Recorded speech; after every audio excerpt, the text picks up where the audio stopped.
Kia ora tātou, nau mai, haere mai, and welcome back to Council meeting of Wednesday, 1 May 2024. Acknowledge those online and thank you for those coming back into the gallery. Okay, in terms of our order paper, we're going to defer number 12 around survey plan till a later meeting because it is timeless, so we can do that. And we've got another 20 odd items to go through. So we're up to number 13, which is around our youth wellbeing plan progress report, and I'll invite Remy. Oh, who's not here? Okay, so she is here. Okay, Anton and Amy to speak to this paper. This is page 71 of your papers, councillors.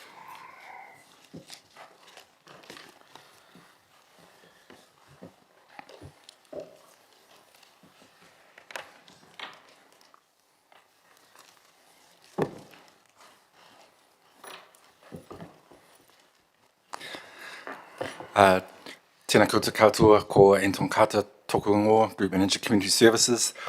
It's great to be able to have the opportunity and provide this memorandum, which is in response to the notice of motion from the 22nd of November 2023.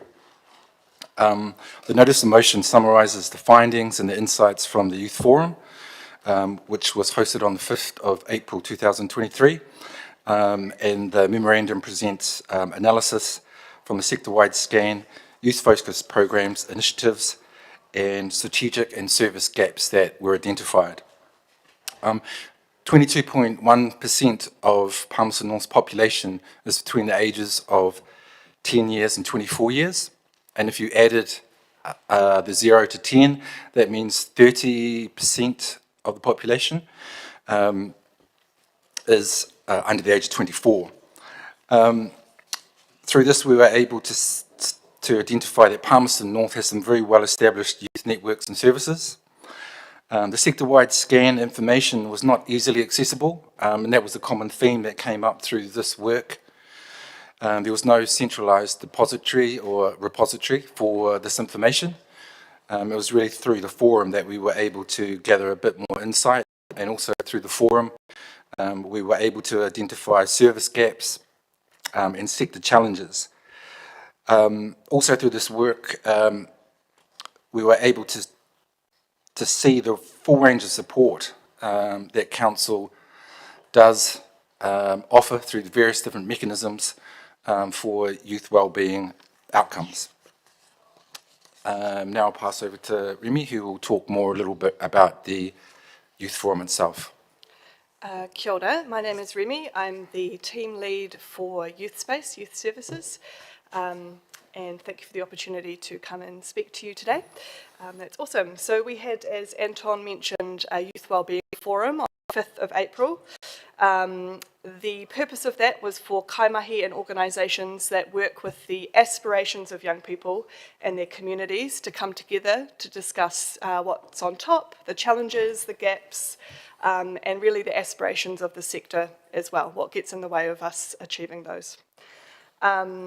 It provided an opportunity for people working across the sector to come together for the first time in quite a while.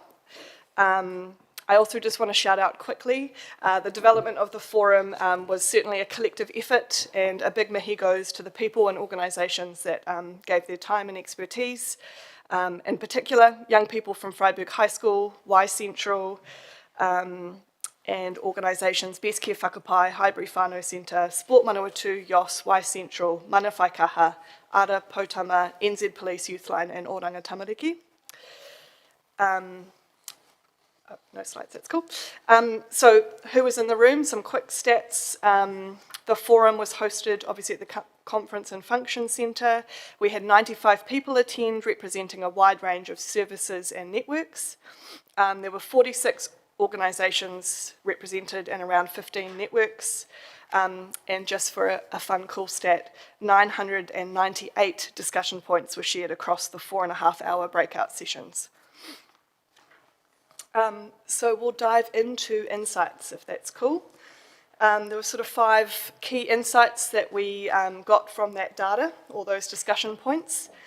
The first was around collaborating and networking. There is certainly enthusiasm to work differently together across the sector in a mana-enhancing, collaborative and proactive way. There was certainly an emphasis on whanaungatanga and face-to-face networking and the importance of that and reconnecting across the sector. At a sector-wide level, there's no regular events where services that contribute to wellbeing outcomes for young people can meet regularly. And it was also acknowledged that collective work needs to enable services to work together collectively, responsively, and in a way that centres the needs and aspirations of young people. Insight 2 was around workforce challenges. There's a number of workforce challenges that affect the sector working closer together. One of which is that there's a huge turnover that's happened in the sector in the last years. There's also a frontline staff skills shortage. This affects service consistency, program delivery, and also succession planning. Insight 3 was around funding criteria and priorities, and acknowledged that these affect responsive joined-up youth development work. There was a need for increased funding, flexibility, inclusive criteria, and equitable access. Insight 4, sorry, I know we're going through this quite quickly, we're pressed for time. Insight 4 was around accessibility barriers. Access barriers do exist for young people and accessing services and programs. Also, access to localised data on emerging trends for organisations can affect services' ability to mobilise and to be proactive in that space. Lastly, Insight 5, organisations want to be championing youth voice and youth participation. In order to champion young people's participation, this actually requires training on best practice and existing frameworks to support the authentic, diverse and meaningful involvement of young people. It also was recognised that youth hubs or safe spaces for young people provide an important focal point for assisting in information sharing and connecting to services. Emphasis was put on wanting to continue to develop and maintain safe spaces across the city for young people that are diverse, culturally connected and equitable to access. I will pass back to Anton for sector-wide insights. For the sector-wide insights, again, there was no specific central repository for information. So to actually draw the information, you had to go around each of the different areas, which was difficult. Services for young people are very broad and varied, as you would expect. And there was a different age range variance for programs and initiatives. So some from 12 to 14, it would stop, and then you'd have 15 to 18 to 19, or up to 24 years. And the main thing was that everybody knows their own sector, but not everybody knows what other sectors are doing or what other sectors can offer. And attachment 2 gives you an outline of the Youth Directory services, which highlights the range of services available in Palmerston North and also nationally. In the full directory, there was probably over 260 services that would be available for young people or for the sector. We also were able to identify a number of key areas for growth or gaps that existed. This came from the forum data. There was a need through programming for programming that catered to young people not in employment, education or training, so NEETs, if you've heard that before, and in particular for young people aged between 8 and 14 and 8 to 24 years, so that pre and post high school space. Access challenges, as referred to before, but in particular service locations or physical accessibility was identified. Community engagement, so the ways that we choose to engage with young people, created access challenges. Long wait lists also affected access to services, programs and initiatives. There were also limited options for youth development experiences outside of mainstream education and training. Another area was about locations and the need for more areas, safe spaces for young people for different age groups, and in particular the lack of indoor, aka not weather dependent, and free to access community spaces was a gap. Workforce challenges, as we referred to before, the need for more frontline youth workers and mentors, and finally funding. Increased flexibility and more inclusive criteria to meet the needs was key. We looked into the programs and initiatives, which can be either short-term, one-off, or for specific age groups. Through the forum, we'd identified over 100 programs and services that were available. And attachment 3 of the memorandum gives you a snapshot of some of those initiatives and programs. In terms of council support, attachment 4 was our attempt to pull together information that we had through our funding mechanisms. There's 3 main areas, I suppose, in terms of council support: direct support, which would be for youth space, for example, and specific youth initiatives; indirect support, which would be mainly through the social services and through strategic priority grants and aimed at whānau. And thirdly would be public amenities, which would be general public, but things like the swimming pools, skate park, the libraries and basketball courts. And just to note that the libraries did come through very strongly as a safe space, free and not weather dependent for young people to congregate, for young people to be. In terms of a council-led wellbeing action plan, which is as proposed in the draft long-term plan under the community support plan, there were 3 themes that had come through that would have the biggest impact from the work that we did. That was around connection, improving the way that the youth sector is connected; collation, looking at how we could better collate data that's available and then make that available back to the sector; and then obviously communication, improving accessibility and communicating not only to the different youth sectors but also the wider public around how that they could access the services that were available. The next steps from here was really through the forum we identified some areas, some gaps, which we think we can respond to through existing budgets and existing mechanisms. A regular youth forum could be supported through community-led funding. A collaborative Youth Week events, May coming up as Youth Week, so maybe not for this year, but for next year. Youth Week could be a key platform to promote youth and activities that could be supported through Creative Communities Fund and Arts Event Fund. Programming for rainbow and takatapuhi young people events that could be supported through community-led.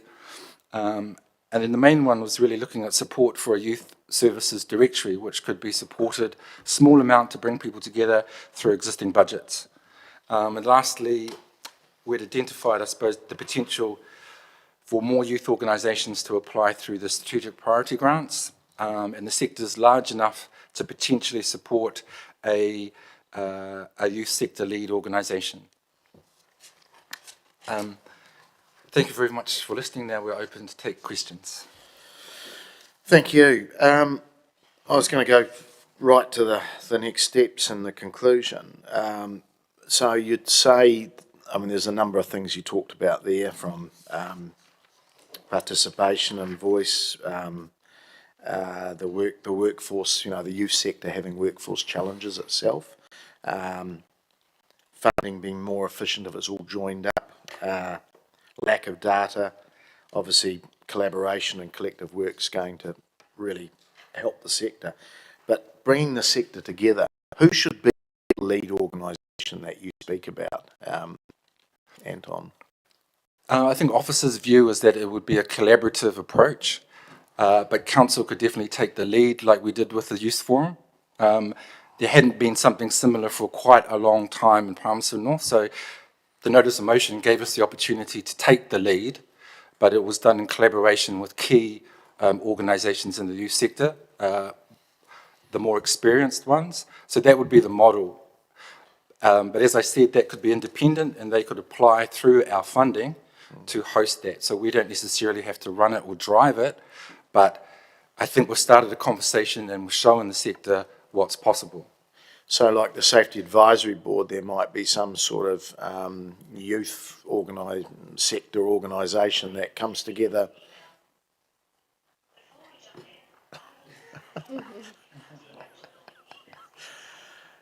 That comes together, relatively regularly, and goes through any issues. Is that the sort of thing you're talking about? I think what we're talking about would be mirroring what we did with the youth forum, but that being driven by the youth sector. But we take the lead in terms of supporting the youth sector to drive it. Okay, great. Councillor Hancock. Yeah, thanks, Mr. Mayor. Thanks, Anton, Remy. Thank you very much for the presentation. I suppose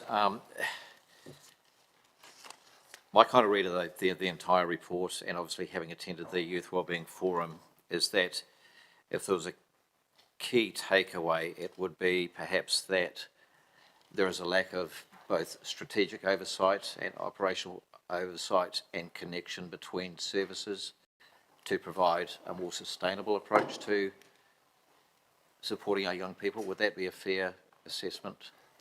Yes, that would be a fair assessment. Some of the comments that came up in the workshops was that the sector is so involved in doing the mahi that they don't have space or time to be able to do that strategic thinking or that more cohesive from a more of a helicopter view.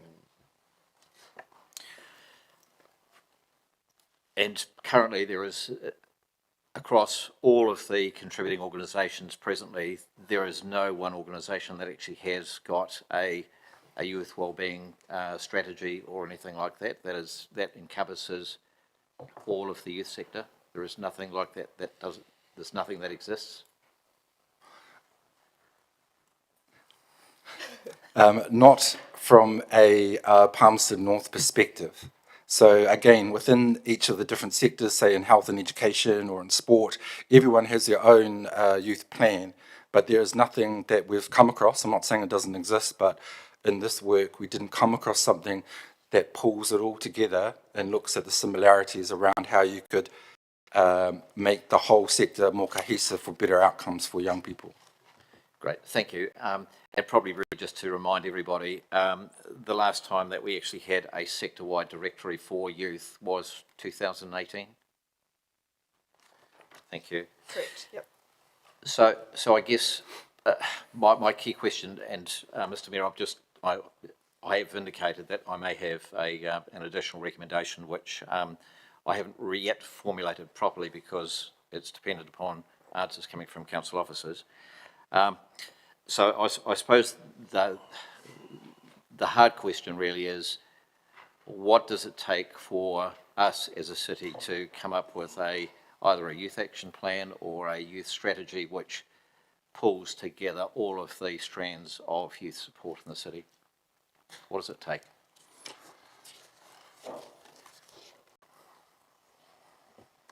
The plan would be focused on item 6.3 of the memorandum, which is high level, and it's around the 3 C's, that connection, collation and communication.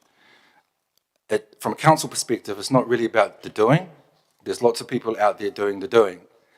But if council chose to have an action plan, this would be officers' suggestion that it would be around those 3 areas where we believe you could have the biggest impact without having to have a large resource.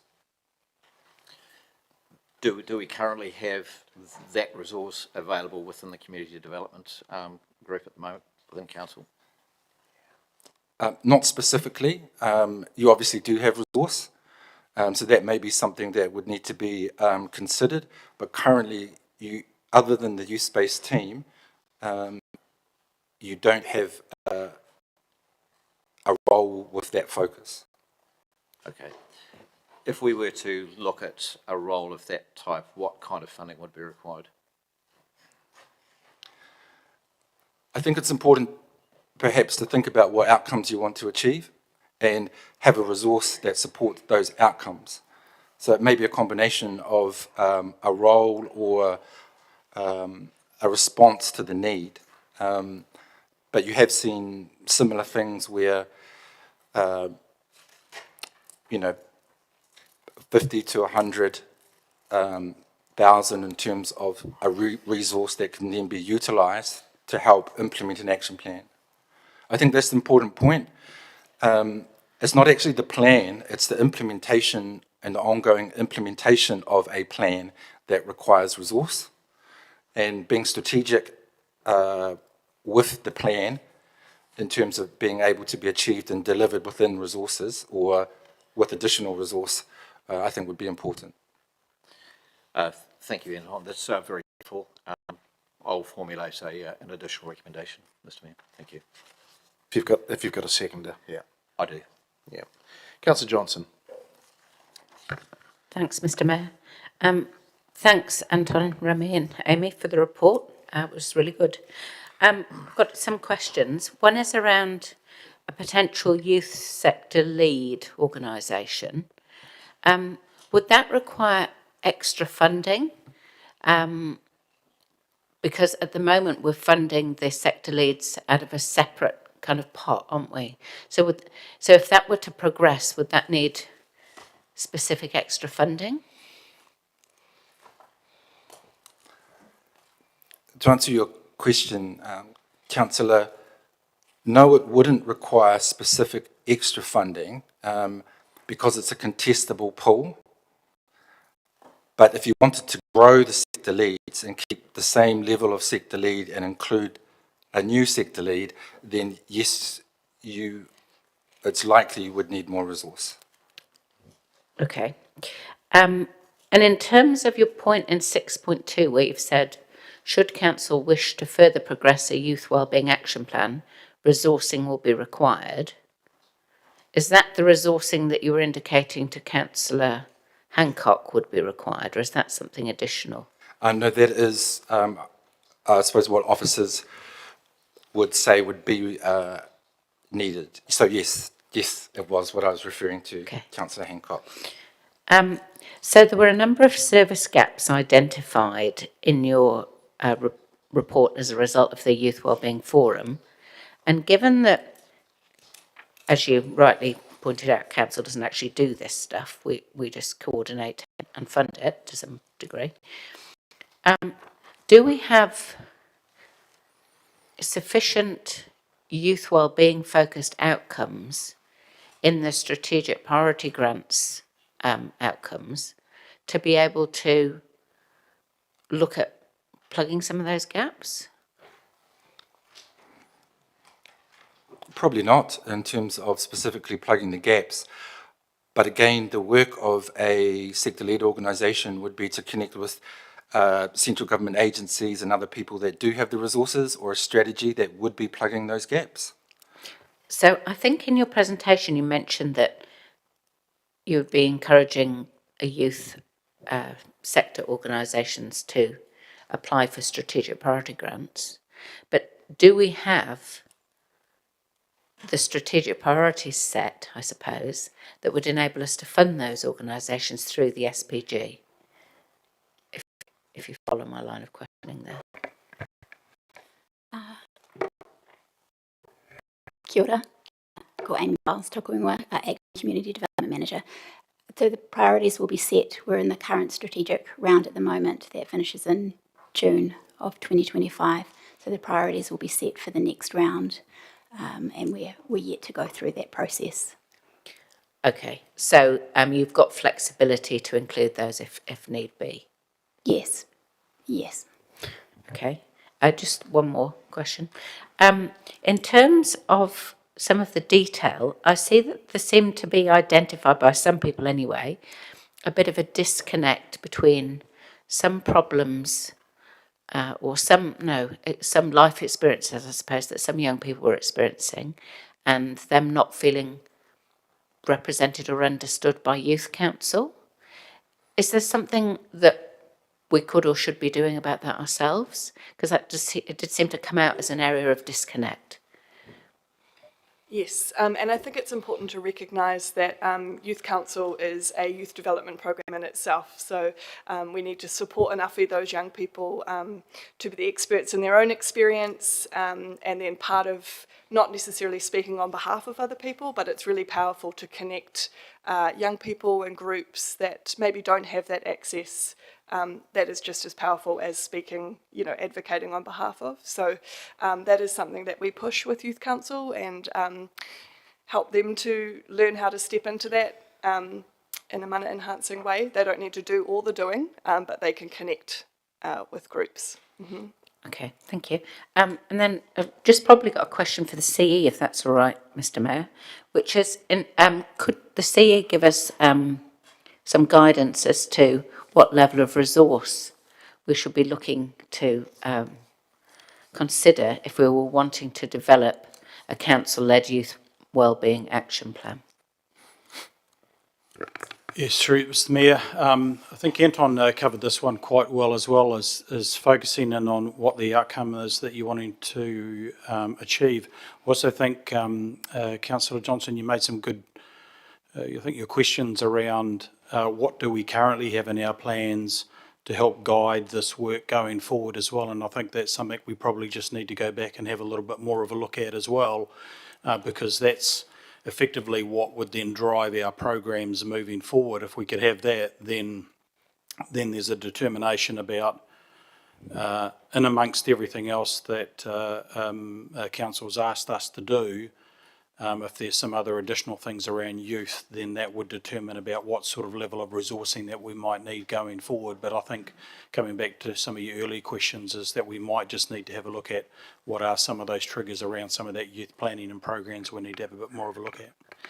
So, I mean, just looking at 6.2, is it sufficient then that we might indicate that we do wish to progress a youth wellbeing action plan and then leave it to you to determine whether there was need for any extra resourcing? Yes, could do that. Okay, thank you. Councillor Zabellin. Thanks, Mr. Mayor. Thank you. My questions are also about a potential sector lead organisation, and just sort of noting that one of the deliverables for sector leads is about capacity building and connections between or within the sector, and then from what's come through the report about capacity being somewhat stretched in the sector and the difficulties in recruiting staff and personnel, do you think that, or have you found that there are organisations existing that could have the capacity to scale up and take on some of those extra deliverables under a sector lead agreement? We haven't really had the conversations as yet in terms of whether current organisations that are getting strategic priority grant support would have the capacity to be a sector lead. It's as though the additional or the funding support would be an element rather than the ongoing day-to-day operations. So strategically funding for specific outcomes for a sector lead organisation would be probably the most effective approach. Great, thank you. That's very helpful. Councillor Naylor. Thank you. Just looking at the table on page 75, the identified service gaps, and then obviously the next page is council support, and then attachment 4 has got the list of all of the organisations that receive strategic priority grants that actually do target, can be accessed by youth. Have you kind of done a comparison against the gaps to see if any of the current groups that receive strategic priority grants whether they fill any of the service gaps that have been provided, or whether they could potentially do that? No, we haven't done that work to do that comparison or analysis. Okay, so given that their term goes for another year till the middle of 2025, is that a potential way to help address the gaps that have been identified to utilise the organisations that already receive strategic priority grants that are open to youth? Yes, it would be. Yeah. Yeah, and that's part of the ongoing further work that we would want to do, is to do those comparisons and analysis of who's already in there, Yeah. whether their services could be scaled up, or whether they would have the capacity to do more for the sector, and also addressing the gaps, and service level gaps. Okay, thank you.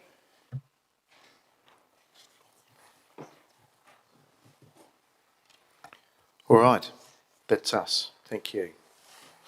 Okay, we've got the recommendation to council. The council received the memo titled Progress Report Youth Wellbeing Forum and Plan presented 1 May 2024. I'm happy to move that, seconded by the Deputy Mayor. Councillors, just a reminder where this all started. We had some youth issues in the middle of the square, Te Marae, and we went to the Mayor's Task Force for Jobs to see if they could help us. We identified that we might need to have a bit of a hui around this because there was different government agencies that were either stepping up or weren't stepping up, probably more in the not stepping up space. And so we didn't get support from the Mayor's Task Force for Jobs, so we paused that funding for a year, and I then redirected that money into the forum, and that's where we've got to. So that's where it all started. So a few of us went to the forum, the hui, so I just want to acknowledge the team for pulling that together. I thought you did exceptionally well. It was about 100 of our NGOs, government, ministries, and other staff that work in this space.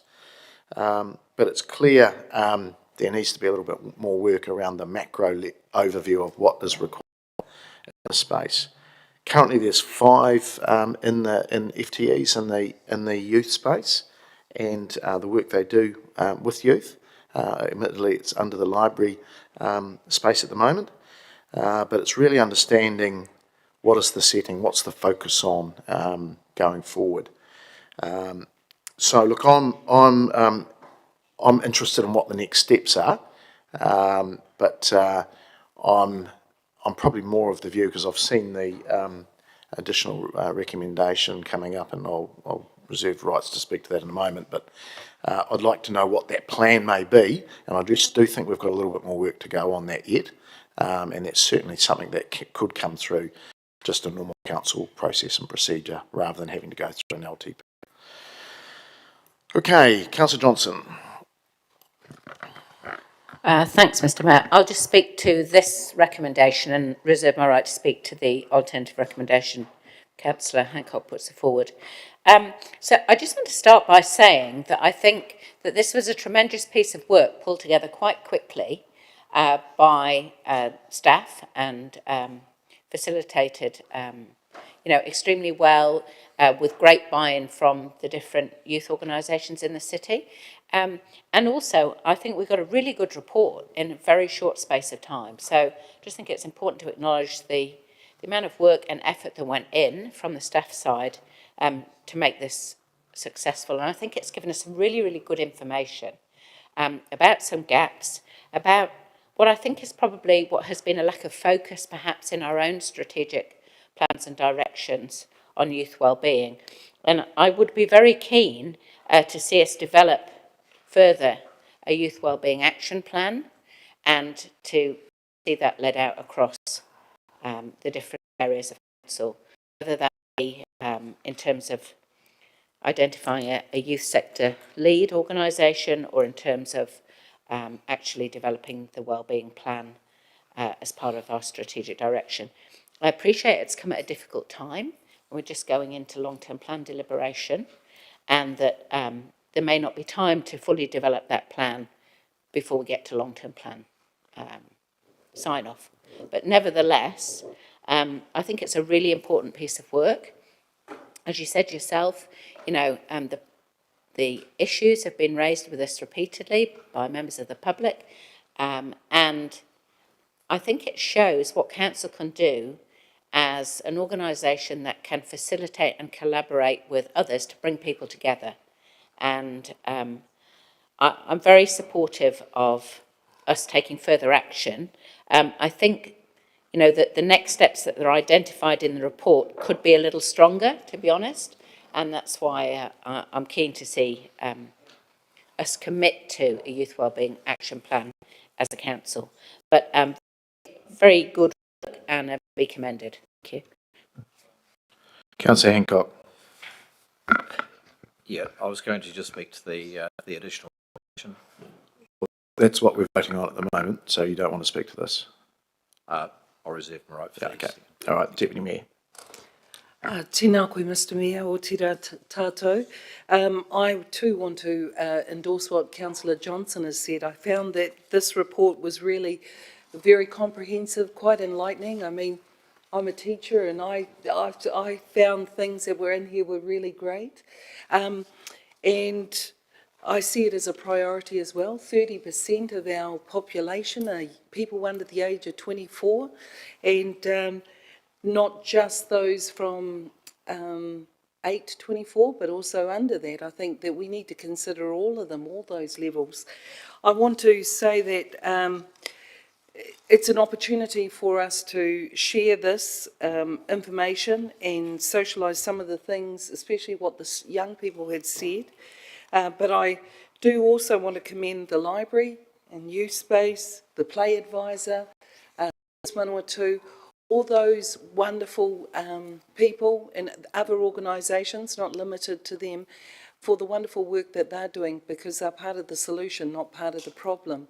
However, I think there's a great deal of information we can get from there. I'm also mindful within the education system, there is a paucity of people who can support our young people. And it's not just the shortage of mentors or support people outside of school, but it's also in school. So across the range, the board, we have young people who need support and help who aren't able to access that at the moment. But I think this is really important, and I too endorse a youth wellbeing action plan to take effect. Kia ora. All right. Thank you. We have the recommendation up there, so we'll vote on that one first. Thank you.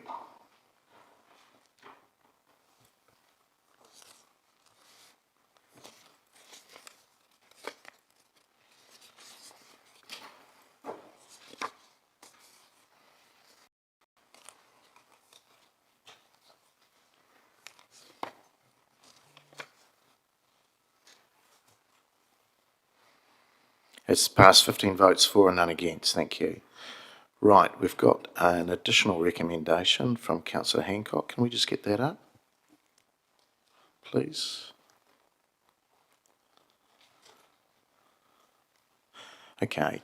So this is around Council referring 100,000 additional resourcing to support improved youth wellbeing outcomes as indicated in the report to the long-term plan deliberations. Moved by Councillor Hancock, seconded by Councillor Johnson. Councillor Hancock. Thank you, Mr Mayor. And before I start, I just really want to acknowledge the community development team and Remy in particular and the youth space team for putting together the Youth Wellbeing Forum, which was extremely well attended. And I think we got incredible input from the youth sector to inform us to the point where we are today. I guess what I've eventually done in terms of this particular recommendation is, additional recommendation really, is to kind of word that a little bit loosely in terms of how we proceed forward from this point onwards, referring up to $100,000 additional resourcing to support the improved youth wellbeing outcomes as indicated in the report, Youth Wellbeing Action Plan, and just referring that through to the long-term plan deliberations as opposed to making any hard and fast decisions today.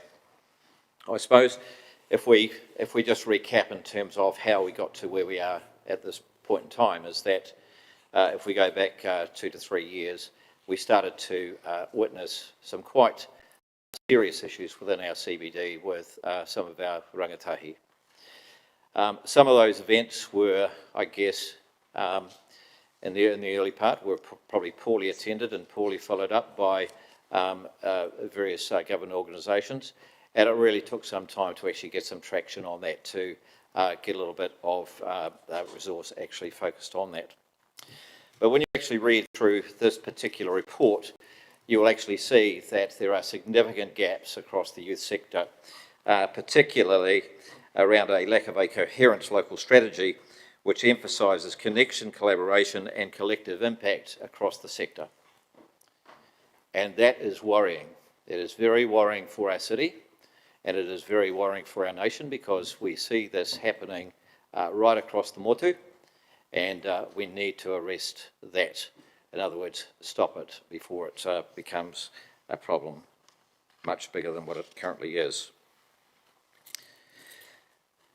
In the real world, and giving you some insights, I guess, into my experience as a police officer, is that when we have incidents of, large youth, antisocial behaviour, criminal offending and the like, is that what happens is that somebody will phone the police will turn up and they will make a recording as to what's actually happened, and they'll do a referral through to perhaps Oranga Tamariki or to some other service organisation. And it just compounds and gets worse. So you have case on case on case on case on case, and the police get overloaded, Oranga Tamariki get overloaded, and the resolutions that they actually apply to those cases become less effective as time goes on. So we can't live in that space. We cannot live in a space where we have ineffective resolutions or interventions around our young people. As has been talked about today, we've got around 22% plus of our population is between 10 and 24 years. The national median is 19%, so we've got a very, very high proportion of young people in our city. So I guess what I'm actually hoping that you'll do is support this, because I think in terms of timing, as Councillor Johnson has already alluded to, the timing is not great. We've got a long-term plan right on the immediate horizon for ourselves to actually look at very, very soon. So I just really think this is more of a placeholder to put it into that process. The Chief Executive can actually take some time between now and then to, I guess, figure out what it is that can be done to progress this. And hopefully we'll have something better to deliberate on in due course. So thank you very much for your time, and again, thank you very much to the community development team.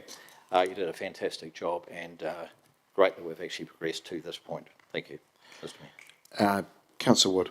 Thank you, Mr Mayor. Could I start with a question to the mover? Yeah.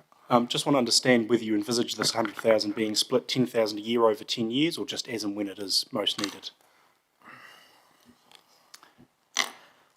I haven't actually given that any thought at this point in time. Councillor Wood, I suggest that it is a $100,000 additional piece of funding that the Chief Executive can then consider how best to, I guess, respond to this particular issue. Thank you. Thank you. I'll speak to that briefly. Thank you, Mr Mayor. It's nice to find something that Councillor Hancock and I have quite strong agreement on. I'm quite enjoying this.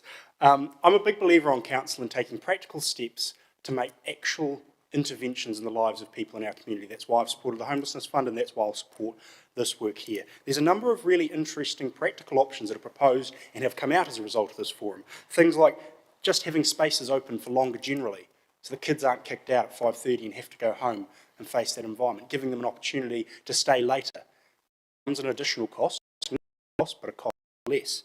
Things like workforce training and development, more forums and networking events, which none in and of themselves cost a significant amount, but do over time and over the course of 10 years add up. Creating and maintaining more safe spaces, and simply building a database for more youth services. All of these are practical action points that we as a council can move on, but we can't do that unless we have the funding and budget provision available. And so I appreciate you for putting this additional recommendation up, because although I appreciate that it would be nice if we had a package of work that we were voting on and funding, as has been well said, we're in a point here that we've got the opportunity through the to put some funding in. We've tried it in the chamber before of just saying the officers can do it with existing resources, and unfortunately I feel that doesn't focus our team on providing a specific set of actions, and so this gives some real clear focus and delivery. It's not the be-all and end-all. They may come back and say one of the initiatives in here was wanting to establish new youth spaces around the city. That would obviously have a more significant cost than $100,000 over the course of this 10-year plan. So I'm not suggesting that this would be the be-all and end-all, But I am saying that it would be a good start to provide some focus and to provide some action and some accountability into this process going through the long-term plan so that we can get some really positive results out of this. Because I'm not a believer in having meetings for the sake of meetings. We've had the meeting, we've got the ideas, let's get out there and actually do some of it. So thank you. Councillor Naylor. Thank you, Mr Mayor. I think this has been a really valuable report, and certainly what stood out to me in it is not just, I mean, obviously the gaps were identified by that group, but what actually stood out to me was the number of organisations that council currently supports, that's outlined in attachment 4, that actually do target youth. And the total of that investment through the strategic priority grants currently is 711,000, and certainly that does not include the other investment that we make in terms of our community development team staff, youth space staff, etc. I've been really stunned at the level of increase in our long-term plan, and actually community support was the biggest increase when I went through the activity statements. The increase from this year being 6.2 million to what's proposed next year is 10.3 million. And that increase was actually bigger than any other activity that I could find in our draft long-term plan. My view is not that we should be putting a dollar amount. I don't think the answer is always throwing more money at things. I think the answer is identifying what resource we already have and utilising that better alignment of the resource that we currently have. And I'm really happy to support the Chief Executive going and proceed, progressing an action plan. But I think when we start to put a dollar amount or up to a dollar amount into an area that's already got proposing a nearly $4 million increase from this year to next year, I don't think this is the right resolution to be supporting at this time. So I'm sorry, I cannot support this resolution. Councillors, look, as the instigator of this forum and Hui right at the start, I have some difficulty in saying this, but I don't think this is a more funding issue. It's actually a focus or a plan issue. And I mean, there must have been 4 times the officers either said or it's written in here that it's not an extra resourcing, it's a focus issue. And I don't even know what I'm voting for. It's not clear, we're just chucking money at it, knowing there's something that needs to be done. So I'm not saying there doesn't need to be things done, but it's not clear and it hasn't been well articulated by the mover. So do we have the resources at present? We have 5 FTEs in this space. We're asking for a bit of focus and also, as Councillor Naylor said, there's over 700,000 that is either directly or indirectly is in this space as well in terms of supporting youth initiatives. We do know that there is some gaps and some issues. So I'm not saying that I wouldn't support something with a little bit more focus and a little bit more understanding of what I'm voting for. So I can't support it at this stage. We're hearing the drums are beating out there about what we're doing, and yet we're going to put another 100,000 up for something that we don't quite know what we're doing. I don't get it. I really don't. Especially when we've heard that there is resource to be able to do this work. So we're also going to be careful that we just don't plug every single gap. We can be the enabler, we can be a key partner, but I've seen this council too often become the government by default. And we're not funded to do that. So I get what people want to do, and again, I have some difficulty in saying this because I was the main instigator of this, Hui, that we've got to understand what we're doing first. So I won't support this at this stage. I'm not saying I wouldn't support it in the future, but I need to understand what I'd be voting for. And at this stage, I have no idea. So I won't be supporting it. Councillor Johnson. Thanks, Mr Mayor. I do think there's been some misleading statements made already in this debate. But what I want to be clear about is that the the establishment of the Youth Wellbeing Forum was to identify the gaps. If we have a report that identifies the gaps with some clear focus that's required, and in 6.2 where it says, should council wish to further progress a youth wellbeing action plan, resourcing will be required to both strengthen the internal youth services provision and strengthen support to the youth sector. And where when I ask about if we're going to establish an additional youth sector lead, that would have to be funded from somewhere. And if we don't add funding to the pot, then it's basically going to be one sector lead fewer somewhere else. Then I think it's fairly clear that we need additional resourcing.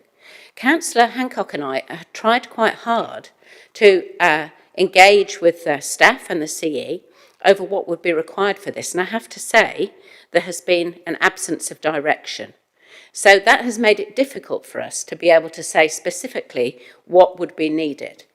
The intention of this motion is to at least refer this discussion and debate to the long-term plan deliberations, by which time I would hope we could have a little more direction about what would be required in order to achieve a council-led youth wellbeing action plan.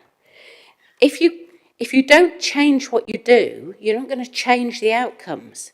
So I'm sorry, but councillors are dreaming if they think that we can somehow do all this extra work in the youth space on no extra money and come up with anything different. That just doesn't happen. And in terms of the plan going forward, you know, Councillor Hancock and the Mayor worked quite hard to get the Youth Wellbeing Forum up in time and this report back in time for the long-term plan deliberations. Otherwise, this report would have come back to Community Committee in June.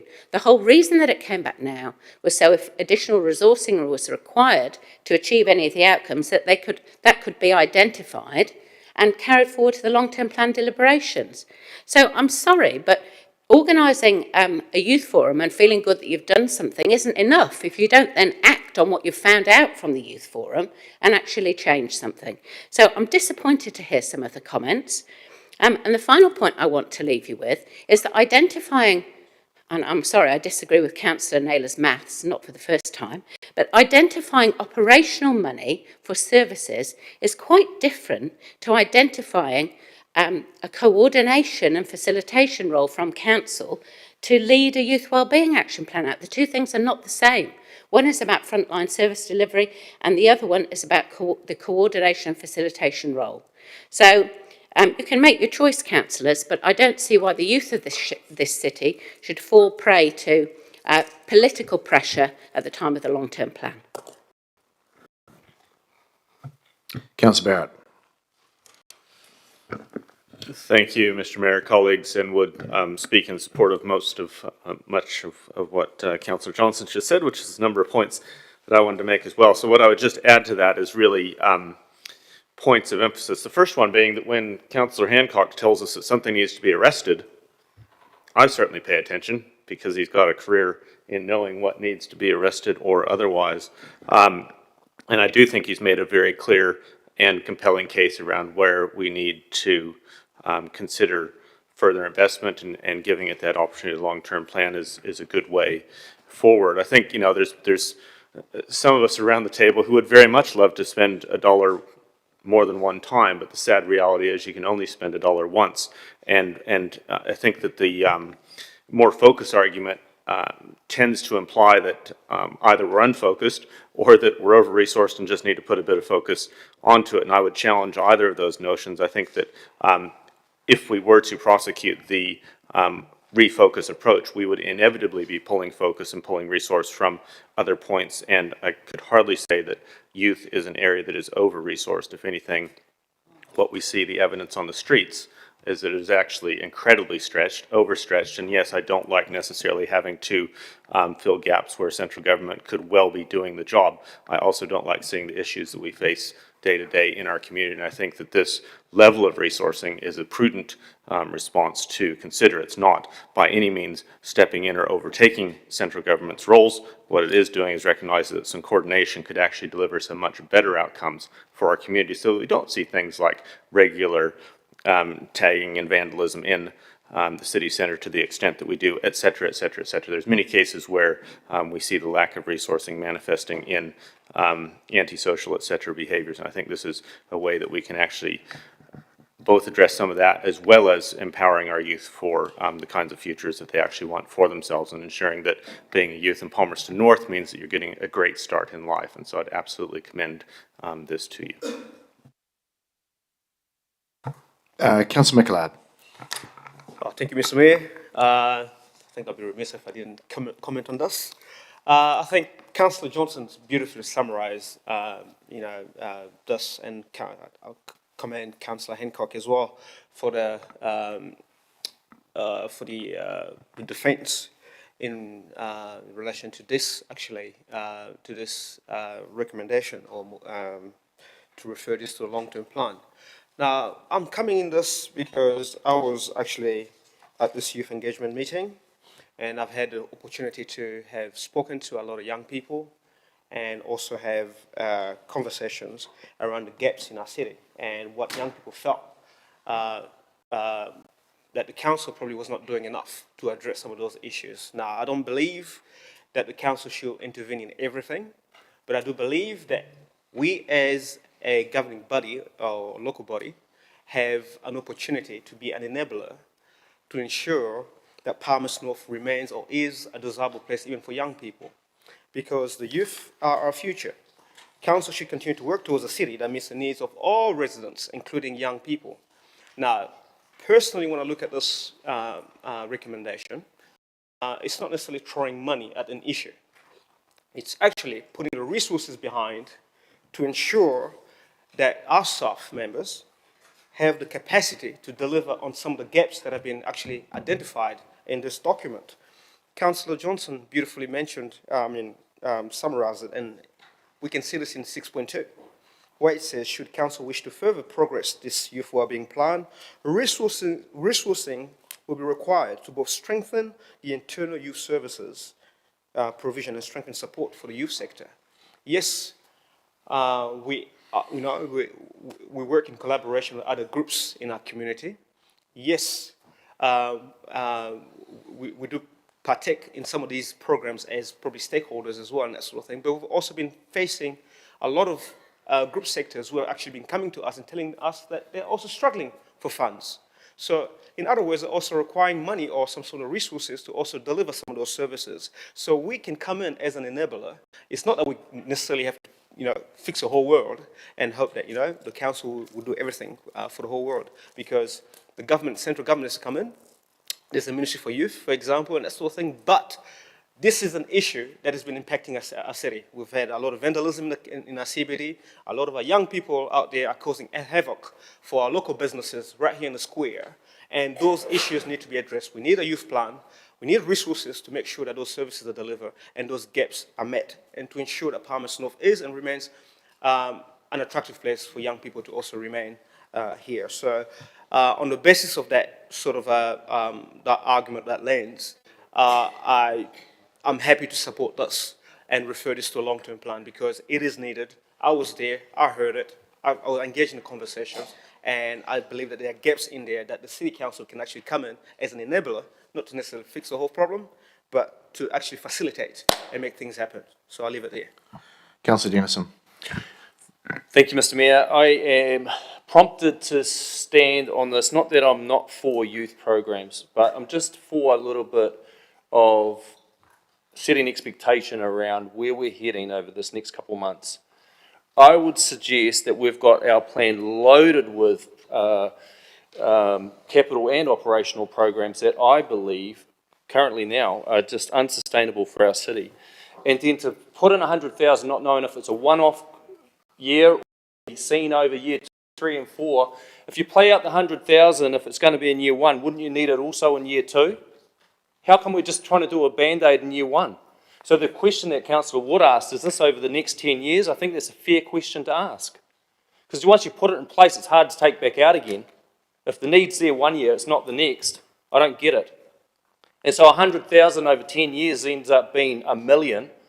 And then in the age-friendly report, if somebody wants to suggest, oh, we need 100,000 for age initiatives, it just goes on and on and on. And sure, we can't spend $1 twice, but, you know, we can't exactly, you know, go for another second dollar and a third dollar and a fourth dollar to our ratepayers. I'm just wanting to set some expectation around what we're doing here. And I get, you know, calling prey on our youth as being the issue. It could be age, it could be environment, it could be whatever. It's just another example of trying to load more into a plan that's bursting at the seams. And so just to say, I'm not going to support this. When we get to the deliberations and we find we've got some room or a reprioritisation of emphasis of where we're going to go, then I'll have more comfort if there's more room to move. But right now, I would say that we're going to have a bit of grinding to do to make this plan work already. And so for those reasons, similar to what the Mayor outlined, I'm just keeping pace with what I'm hearing on the street. Let's use our money with new priorities and new focus to get the outcomes the city needs right now. Thank you, Mr. Mayor. Councillor Zabellon. Thank you, Mr. Mayor. Just have to hark back to the recent past when we were just absolutely wringing our hands about what we were going to do about the youth problem and what could be done, and all the actions and the people we brought around the table and the CCTV and everything that we tried to do to get some impact in the immediate short term because of the detrimental impact that was having on our CBD and the businesses there and the feeling of community safety or unsafety as a short-term solution, and then to then look at what's more of a long-term solution to actually get some embedded results, and then bulk it, even putting that in the deliberations, when $100,000 can also buy us a Christmas tree. You know, we sponsored food awards for $60,000 and we're going to bulk it $100,000 for embedding a long-term plan which benefits us economically and community safety-wise, as well as the youth, particularly considering that we're concerned about how we make the city attractive to young people, how we retain young people and make them want to be here. I just don't understand why this doesn't deserve to be part of the conversation that we're going to be having. So I'll absolutely vote for this because we can have that conversation in the context of the other conversations that we're having. It just doesn't make sense to me to get this far down the line because we've had some short-term gains and then chuck it out. I'm very happy to support this. Thank you. Okay, right, a reply back to you, Councillor. Yeah, thank you, Mr. Mayor, and thank you everybody for your comments. And I'll just, I guess, push back on a couple. Look, all I'm asking for here is that we put $100,000 into a consideration pool for the long-term plan. I can't help it that at this point in time we don't really know what a youth wellbeing plan actually looks like. We don't actually know that. By doing this, I'm giving the Chief Executive an opportunity to actually talk with the youth development staff and actually try and figure out what it is that we need to do to go forward. Councillor Dennison is very worried about the fact that we're actually loading up a long-term plan. What this does is it gives us some breathing space. It actually underlines the importance of youth wellbeing to our community. Because if we always do what we've always done, we're always going to get what we always got. And we've got escalating youth issues within our city. Have a look at page 91 in your papers. Have a look at the things that actually our young people are saying about their lives. These are really, really important issues for our young people. And if you think that this is not our gig, this is not what we're here to do, yes it is. Because the Local Government Act requires us to actually consider the well-being of our people, our social well-being, and that includes young people. If we want a better future for our city, you've got to start to engage with and actually get better pathways for our young people. I can't understand why people would actually want to push back on this. It makes no sense. This is extraordinary work done by our council officers within a very, very short space of time with a very well-engaged youth workforce. So please support this so we can in fact actually start to walk forward. Mr. Mayor. All right, thank you. We will go to the vote, please, which is around number 2 there. So,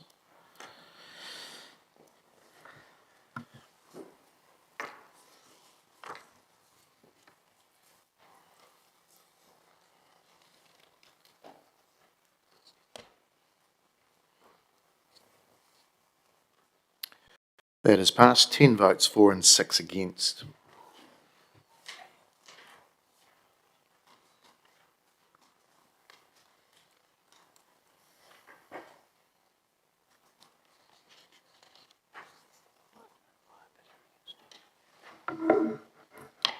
Right. That's all we've got here, isn't it? Okay, we just quickly move through to the Age Friendly Action Plan Progress Report and ask Amy, Anton and Kerry Hockart to come forward, please. Just wary of time, people, so if we can take the papers as being read, that's page 115 of your papers, and just a quick summary for us, please. Kia ora tātou. This memorandum is a progress update on Council's resolution from 31st of May. Council has joined the Age Friendly Aotearoa Network in September 2023. The population projections signal there will be an ageing population here in Palmerston North. Currently, we are up to step 2 of the 5-step process of the Officers for Seniors suggested process for developing an age-friendly plan. And through the great engagement work that was done through this project, we have identified emerging themes which are in the paper.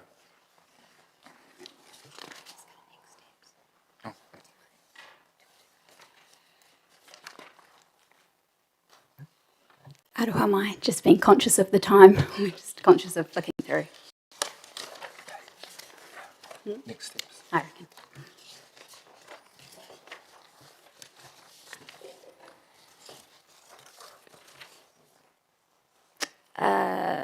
A full analysis of community feedback is still to be completed and is on track. A staff working group is to be established. We will shortly move to step 3, development of a plan. Will be undertaken to develop the Palmerston North Age Friendly Action Plan with an options report to be presented for consideration in October 2024.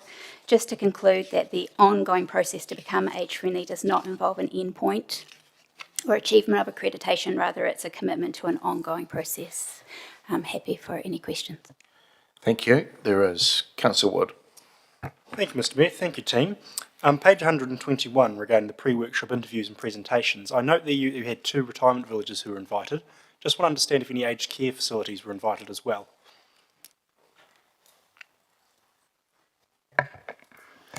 Thank you for your question, through the chair. The pre-engagement time was a chance for me to actually get out and talk to the different organisations that were working in the sector. And it was also a chance to learn about their services, what was involved, what did they see as challenges being faced by older people, and what suggestions did they have as well. So yes, due to time constraints, it did mean that I probably was a bit more limited as far as the numbers of conversations I actually had, but I did make sure that I reached out and talked to several of the aged care facilities. Thank you. And so a follow-up from that then, I see in terms of the survey distribution points that 3 retirement villages were listed. Did you consider distributing surveys in any of the aged care centres, aka not the villages? Masonic Care Centre, for example. Yes, I did. And I also had the survey at MetLife Care and also the Manor as well. And so in terms of the 311 surveys that you got in, are you aware of any of them were from aged care residents? And by residents, I mean not village occupants, residents of the care facility itself? I haven't actually had the time to break down exactly, like it was a little bit difficult because people were just putting in their names and contact addresses just to actually identify whether or not they were from, residential facilities. Understood. Thank you. Thank you, Mr. Mayor. Thanks, Kerry, Amy and Anton. Just a couple from me. So you're at stage 2 or getting into stage 3 of 5 stages, is that right? Okay, and you'll be coming back to it. So I'm just looking at the next step summary. You'll be coming back to us sort of late October with an options report. Is that where we're going? Yes, that is correct. Okay, and the census data, you're going to use that? We're going to get something, are we, from the census? Through the chair, we certainly hope so. End of May. And so that wasn't available in time for this report, but certainly will include data, Right. including census data in the options report. Okay, thank you. All right, Councillor Johnson. Thanks, Mr. Mayor. Thanks, Kerry, Amy and Anton.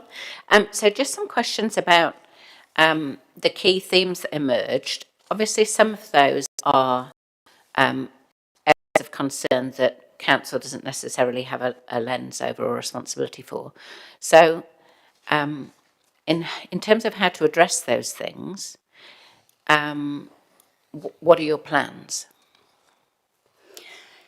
A full analysis hasn't been completed yet, so we'll be coming back in October with that information. But part of that will include establishing an internal working group of officers. I wondered if you'd considered using a similar model to the Welcoming Communities Advisory Group, where there were sort of stakeholders from different areas of the community meeting regularly to sort of discuss potential improvements that not necessarily done by council, but that council could help bring together. Through the chair, yes, that was a really encouraging sort of template to look at, a report to look at.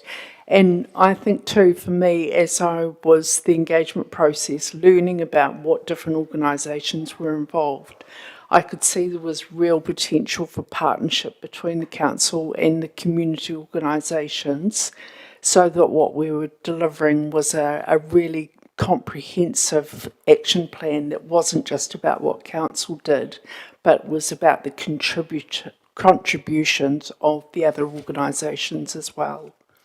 Okay, cool. Thank you. Thanks, Mr. Mayor. Councillor Finlay. Yes, thank you, Mr. Mayor. Just along the lines of what Councillor Wood was asking, when the community committee was first formed, 5, 6 years ago, even longer, did you know how many of the aged care centres turned up to that meeting that filled this chamber? Sorry, that was way before my time, so no, I don't know. So there could have been a few of the aged care centres that turned up. Okay, thank you. One of the suggestions that's actually come out of the community engagement has been a recommendation or a request for, similar to the youth forum, that we would have regular age-friendly forums that would be an opportunity for different organisations to come together and share information and support each other. So that would be a really wonderful thing to see achieved. All right, that's the questions done. Thanks, Kerry, Amy and Anton. Look, the recommendation there, the council receives the memo titled Age Friendly Progress Report, dated 1 May 2024. I'll move that, seconded by the Deputy Mayor. Are there any comments? I'll just say, just very briefly, look forward to seeing what comes forward back in October. I'll now go to others. Councillor Wood. Well, thank you, Mr. Mayor. I'll speak just very briefly. I grew up in this area my entire life. I've spent probably more time in a rest home than I've spent in my own home. So I have a lot of passion for this particular sector, and I want to commend the officers for the work they've done to get here. Not to have a dig, just to say, please remember in the scope of care not to just engage with retirement villages and corporate care. Here in Palmerston North, we've got a very corporatised aged care sector, which not all cities have. You don't have to look far to go over to Feilding, where you see a lot more smaller and local operators. In Palmerston North, almost all of our care centres are owned by large corporates, and it's not to say that our large corporates like MyLife, MetLife and Julia Wallace provide a bad service, but it is to say that they service different levels of need in the aged care continuum. And so it is easy to go to the retirement villages, and it's important that we do, but it's also important as people progress from retirement care into rest home level care and ultimately hospital level care, that we engage with people, because the issues become more apparent the further through that aged care continuum you go, the further you go through the ageing process. And so a really, or potentially very useful group of people to engage with would be the city's diversional therapists team, who work directly with elderly people in our city, mainly those in rest home level care, who are still venturing out for shops, for coffees, to the library, all of those sort of things, using our community facilities. Would just really strongly encourage you to look at engaging with our retirement homes, not just the villages. I understand that you're working on that. So just to commend the work you're doing and put that point in for the debate. Councillor Johnson. Thanks, Mr Mayor. I wanted to say a few words about how pleased I am to see this report coming to us. It's been a long time in the making. There's been aspirations around an age-friendly city for many years now, and Councillor Finlay refers back to one of the first meetings, which I think was probably 6 or 7 years ago now.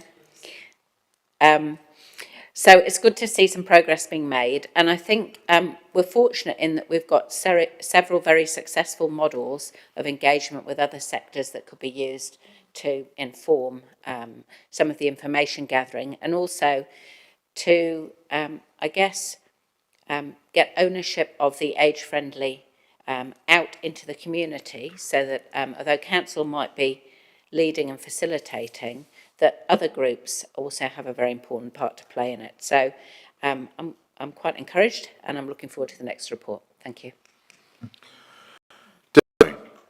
Thank you. We will vote.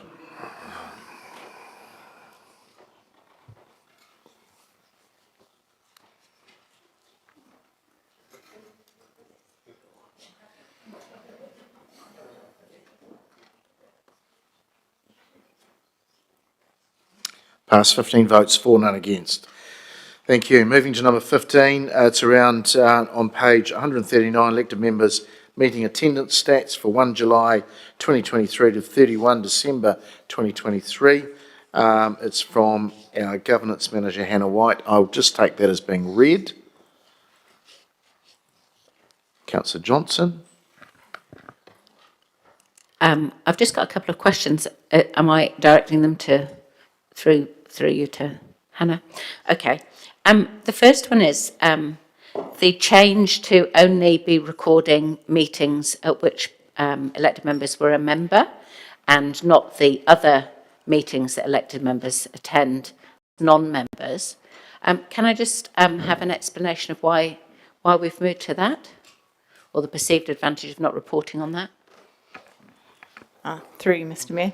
That change has been as of this term of council, so it was the direction of the Mayor through a memo that went out to all members following that election. So this is not the first report you've received with that change.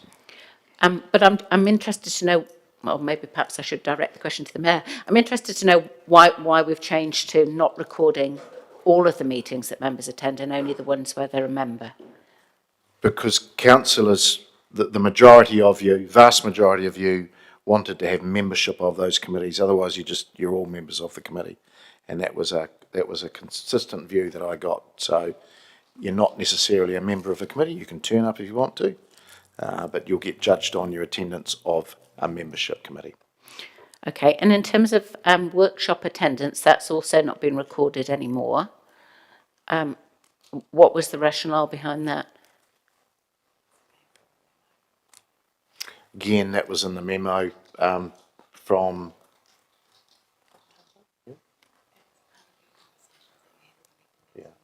Yeah. So this is right at the start of council to this term. So there's nothing new. I mean, it's been in there from day one.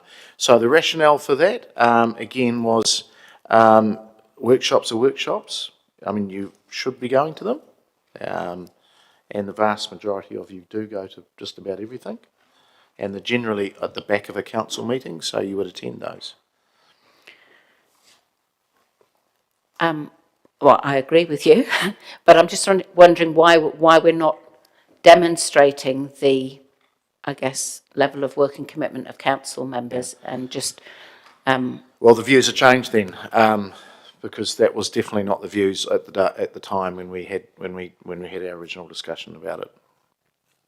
sorry, I thought it was your Yeah, and I it took was your decision, wasn't it? yeah, and I took that from the guidance of the vast majority of you. Okay. All right. I'm just conscious of time. Are there any other speakers? If they're not, I'd look to move this, that we received the memo, elected members meeting, attendance stats 1 July to 31 December 23, dated 1 May 24. I look for a seconder. Thank you, Deputy Mayor. If there are no further comments, we look to vote, please.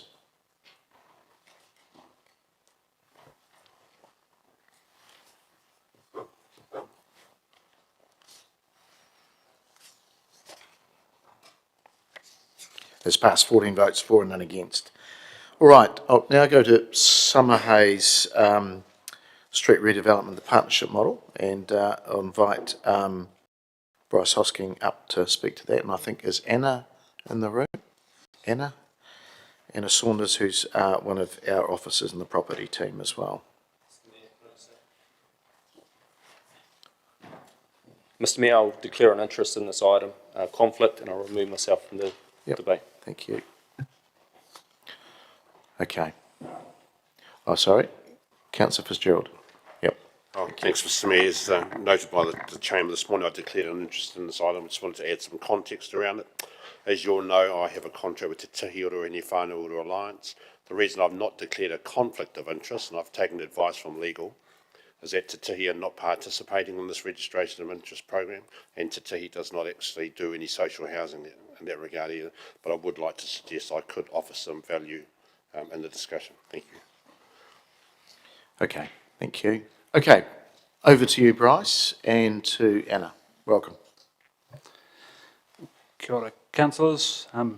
Yes, just to introduce Anna. So Anna's in the property team here at council and is one of our project managers and has been taking the lead on things like Tamakuku Terrace and Summer Hayes, and was a key contributor through this process, bringing it together and doing a lot of the hard mahi with all of the submitters and working through that process and helping to evaluate the process too. So essentially this is, well, for this topic we've sort of split this in two, the paper in front of you and then the part 2 item later. And essentially the reason for that is we're looking to, there's essentially a bit of an order to the decision making. The paper in front of you is reflecting on what type of partnership you're looking to do. And then the part 2 paper later is reflecting on the actual submitters and a bit more of the detail of what we got after our expressions of interest process. I think it would be fair to say that all 3 options in front of you are viable options. They can all deliver the project. They can all ensure that the project will, the outcomes that council was seeking can be delivered. And however, they all come with, I guess, benefits and risks. And really, it's a decision, I guess I would summarise around, there's a bit of a trade-off, if you will, between control and how much direct involvement council would like in that process, against things like financial involvement. You know, in option 1, we essentially following the same model that we've done with Papeoia Place, which we have experience in delivering and getting great outcomes. We have all the control. We can design it as we wish. However, we essentially then equally have to pay for the development in its entirety.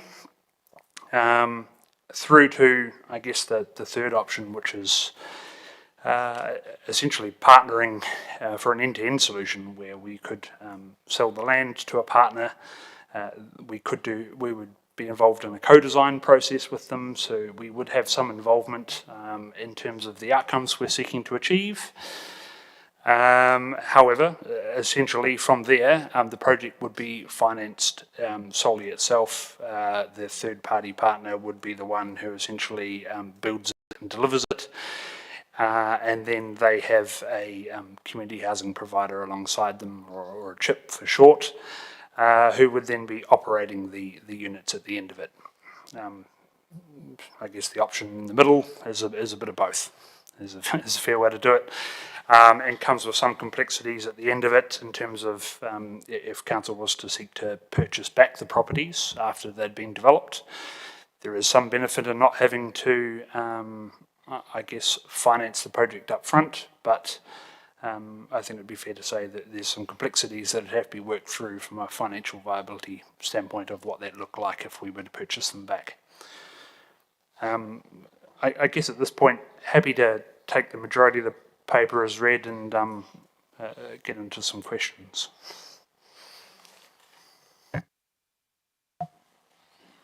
Okay, thank you. Anna, you're fine? You're not going to add to the conversation? Okay, all right. Number of questions. Councillor Wood. Thank you, Mr Mayor. Thank you, team.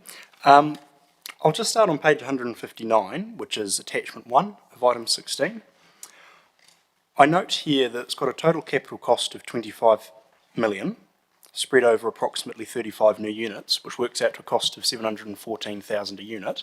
Given the latest 2023 stats show that a building in the Manawatu Wanganui area, the average new build price is 416,000 per unit, excluding land, why are we so much above that? That's a very good question. So I think it would be fair to say this is a total development cost. So quite often when you look at those stats, it's ring fencing around the actual construction cost of things. It is an ex-bowling club. It will require a complete new set of services in there whilst it is connected, which is a big plus. It essentially, everything under the ground is all geared up for a bowling green, really. So it would need quite a bit of work in that sense. It's building all of those costs in and really tried to focus more around a total development cost as opposed to a raw construction cost per unit. Have you got a development cost per unit or per dwelling? Not to hand. I guess a restriction of where we are currently in the process is a lot of that level of detail will come through as we progress into detailed design. We look at exactly the detail of what we're building, and we start to work through either ourselves or with a partner. I guess reflecting on the restrictions of where we are at the moment, we asked for a bit of an indicative idea from the submitters.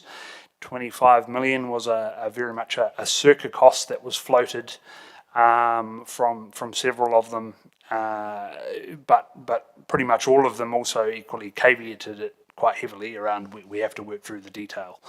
This appendix in particular was a reflection on the last time we presented on Summerhaze, and councillors requested at that time that it would be very useful to get as much financial information as we could to help assist with the decision, and that's what we've aimed to do here. There are a number of assumptions, and we've tried to detail them in that attachment, but I just have to emphasise that a lot of that will become more clearer as we continue to work through the process in any one of the delivery options. Thank you. Without talking about specific providers, whichever model we chose to progress negotiation with, that would come back to us for approval, correct? Absolutely, yes. All right. Mr Mayor, I'll indicate now that I'm willing to move option 1C and have a seconder for that, but wonder whether or not that could be debated in part 2, given the nature of the options being intrinsically linked to the providers we'd be working with. There's already an alternative on the table, councillor, so if that fails, then you can go to that, yeah. Thank you. Councillor Johnson. Thanks, Mr Mayor. Thanks, Bryce and Anna. I've got some general questions, but one specific one to start with. In 3.14 and 3.15, you talk about income-related rent subsidy and the tenant portion of the rent being 25% of the tenant's income. And then in 3.15, you say, this essentially means that the other 75% of the market rent is simply foregone. I don't think that's actually accurate, because the income-related rent is 25% of the tenant's income, but that doesn't mean that market rent will be 100% of the tenant's income. To clarify the statement in 3.15, one of the advantages a CHIP has in terms of their model is that they're able to get the subsidy from MSD to essentially top up what would, if they'd done, say, market housing, charged, let's say, a medium market rent, that they have the ability to essentially offset that, charge the tenant directly 25 and get the other 75% of that from MSD. No, I'm sorry, Bryce, I'm just going to interrupt you there, but I don't believe that is the case. So I understand how income-related rent subsidy works, and my understanding is that it allows the provider to charge the rent a maximum of 25% of the tenant's income, but that doesn't mean that 75% of the market rent is lost. So this was a decent discussion we had with many of the submitters and trying to understand the financial viability of it. And this was an advantage that many of them highlighted in terms of that they had that ability to access this kind of funding, whereas I suppose many of them viewed a restriction of council in its current model because we're not eligible for that, that essentially we can charge 25% of the income or whatever current policy setting we may change otherwise. And many of them viewed that as an advantage they had moving through a CHIP model. I guess it would be fair to say I don't claim to be an absolute expert in this area, and I'm sure Anna would agree neither of us are, but that was based on a lot of that feedback we got through that process. And that was how they described it to us. Okay, I might take it offline with you, but I'll just say at the moment I challenge that correct figure. Anyway, in terms of the community engagement around the decision making here, so you say at the end there hasn't been any community engagement other than around rezoning for housing. You know, council has signalled its intention to repurpose the site for housing. Do you think that we would be well advised to consult with the community about the model that we might choose for this type of development, given that I guess we haven't tested, I suppose, public opinion on using a different model?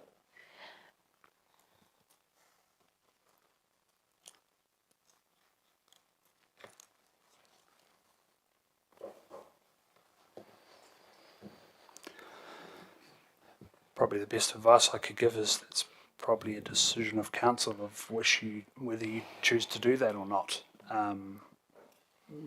Definitely we have not sought that decision or sought public feedback on that specific issue. Hence, as the report notes, if you chose to do so, then that could be a resolution of council. Okay. In terms of the yield, are you able to discuss that in part one? I'll do my best. If there's any elements of it that might be specifically coming from a submission, then I'll just note that accordingly. So, do you think that we could get the same yield of social housing under each of these models? You know. The simple answer is yes. That opportunity sits with all three. A lot of the focus we worked through with the submitters was around outcomes, and there was quite a bit of discussion, and some of the submitters did presentations to us and talking about how they were actively trying to balance density with outcomes. I think it would be fair to say all of them were open to trying to intensify the site as much as, they were open to intensifying it as much as we wanted them to. The general consensus was 35 to 40 units on the site was probably a good number to get a good outcome. And probably the maximum was sitting somewhere around 70 odd. Noting though that by moving into a higher density such as 70 odd units, it did considerably increase the construction cost. So that would have to be worked through. You were getting multi-leveled units and yeah, I think that would need to be explored on a whole variety of fronts to make sure that we're maintaining that balance. And that's, you know, I come from a place of, you know, one of the key bits of feedback we get from Papeoia Place, as I'm sure you do, is the outcome there is a really fantastic outcome. And a lot of that comes down to the design that we landed on and trying to strike that balance. I suggest we'd want to make sure we get the same here. Okay. So just to confirm then, you don't think that the yield is dependent on the model that we choose? No, but it will have a direct bearing on the cost of the project. Right. Now, there's no mention in this paper of a CCO. If council were to develop its own CCO and register it as a CHIP, is that an alternative model that we could consider for this type of thing? Simple answer is yes. That could definitely be a different model. Essentially, you'd be going with option one. The only difference would be that we would be doing it through a different entity that we would create. So yes, that could be potentially a very different vehicle to deliver the outcomes, as opposed to a different model. A vehicle for delivery would probably be how I would word that. Okay. So if we wanted more information about that, do you need direction or? Yes, a recommendation to go away and investigate models around a CCO or a trust would be useful. Okay. What about the option of us developing the site ourselves, but selling some of the properties to fund the rest? Is that an option? It is an option. That discussion occurred in the October paper, and we talked about a mixed model. And I do reflect that there was a decent amount of discussion about how that could be a viable product. Council at that time opted to progress with social housing solely and not a mixed model, and hence what we've gone away and done. I would suggest if that could be a possibility. However, council would need to consider that you would essentially be revisiting a previous decision. Okay, I've just got one more question, if you'll indulge me, Mr. Mayor. So in terms of the level of control that we might have, not in years 1 and 2, but in years 5 or years 10 of this project, how could we be sure that if we went with a model where we had very little control, like C, that in 5-10 years' time we would still have social housing there? That's a very good question, and I guess that is definitely a risk that sits with C. We have the ability to build in a number of metrics through the partnership agreement that we do, the sale and purchase agreement. We can have quite a bit of control and input up front and be very clear on what our direction is. However, you know, what happened in then 10, 20 years' time, would there be any guarantees that it would necessarily always be social housing? I think that is a risk that council may want to consider. Okay, thanks, Mr. Mayor. Councillor Finlay.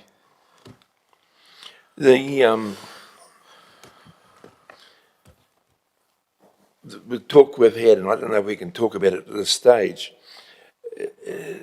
with CCOs and a trust, would they fit any of these three options or not? As in if we formed one ourselves? Yes, or as a CCO appoint them with another trust? So inherently the partnership models, majority of them were housing providers, and they had partnered up, especially in option C, they had partnered up with a CHIP. It wasn't a CCO because it's not a council-controlled organisation, but they were trusts and they were housing CHIPs in that sense. Okay. I guess the opportunity, if we explored doing that ourselves, and that was an option that council decided to progress with, it could be an alternative delivery model to option 1, which was delivering it ourselves. As a CCO? Correct, as opposed to doing it council itself. Okay, thank you. Councillor Fitzgerald. Thanks, Mr Mayor. Thanks, Bryson. And I just want to clarify that there's some numbers in there, the Better Off funding of 4.5 million, $14 million LTP budget, and the land value 2.5. All of those are available in all 3 options? They are currently, yes. Cool, awesome, thank you. So Bryce, the end-to-end partnership, did the officers have an opportunity to look into, if not speak to, Christchurch City Council about their partnership with their community housing provider?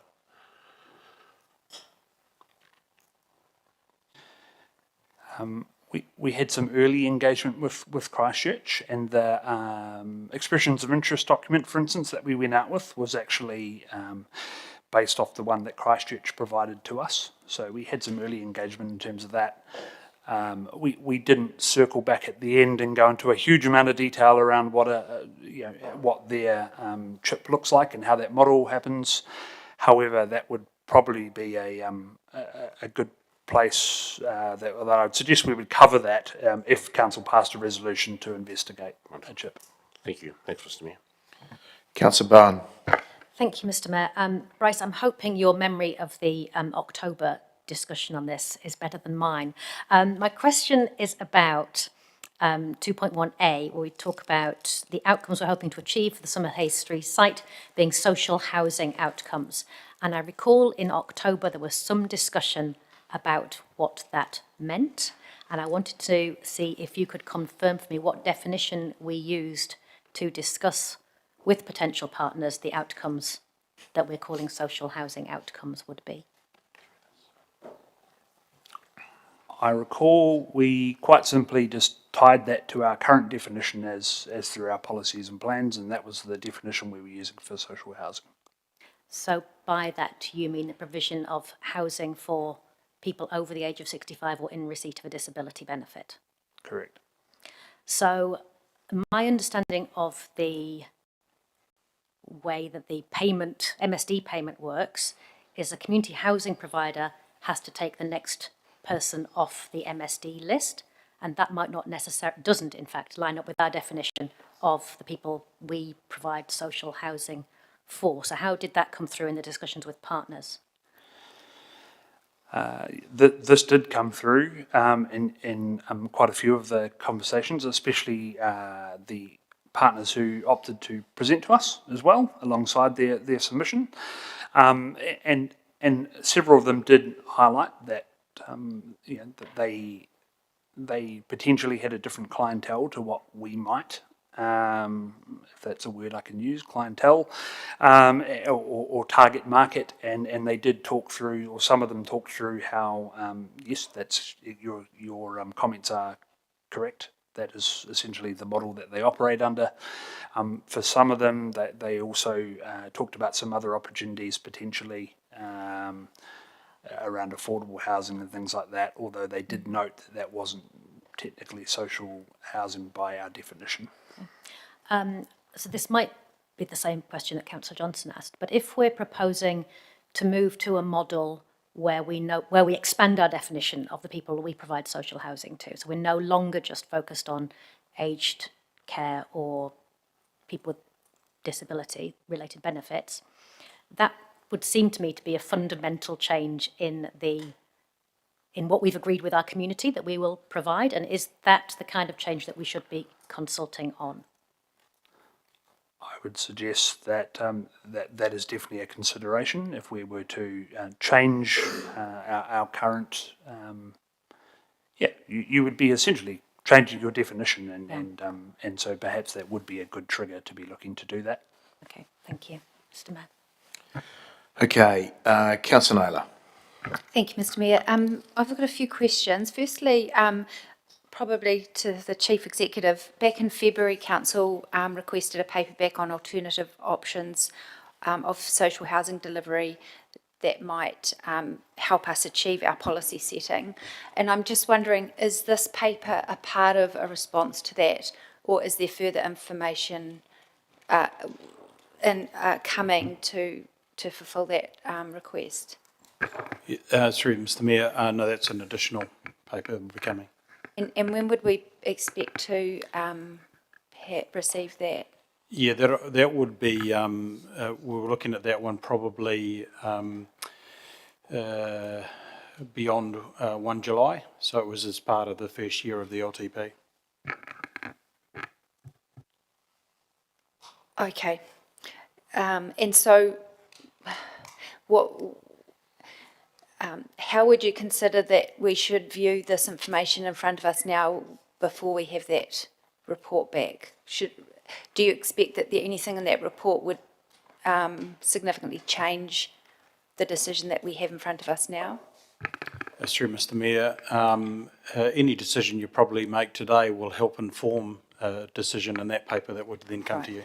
Okay, thank you.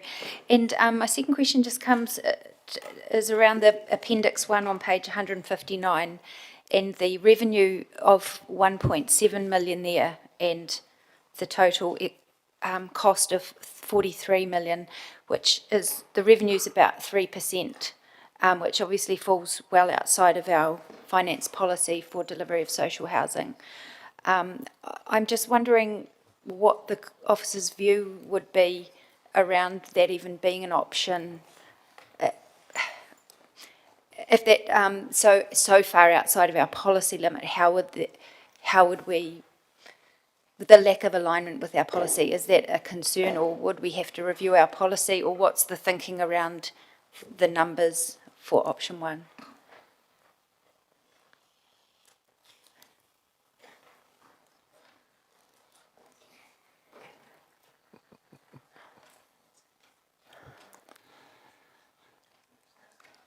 Purely from a financial perspective, option 3, I guess, provides the opportunity where council would not need to invest any upfront capital. So the current social housing budgets of 14 million that's in the LTP could potentially be repurposed for something else. And equally, because in option 3 they would essentially be getting operated by a CHIP moving forward, that would also mean that council wouldn't incur any further costs. If we were to sell the site to them as well, we would get an initial capital injection. In terms of the viability of option 1 from a financial perspective, I'm not sure if I'm in a position to say that right now, and perhaps if a resolution was to pass around investigating CCOs and housing models, and perhaps part of the work that you queried of our CE about the social housing model moving forward, I suspect would maybe look at that in a broader sense, not just limited to Summerhays. Several of these costs, I guess a complexity with trying to provide a set of costs for this project is several of our costs are, I guess, intertwined to a greater service. So staffing levels and the likes, whilst we've signalled that we would have to potentially employ another tenancy officer to help with the increased workload, it would be fair to say that they probably wouldn't be solely working only on the units in Summerhays. So there's some complexities around trying to unpick a wider model. And I'd suggest if we look at social housing in a broader sense and what council does, that would probably give a more accurate picture of viability from a financial sense moving forward. Okay, thank you. Just to clarify, so our policy is not am I correct in understanding that our policy is for the whole social housing portfolio rather than each, and like this has been treated separately, so we're not expecting this to meet that policy on its own? Is it the whole social housing portfolio that we're wanting to fall within that policy?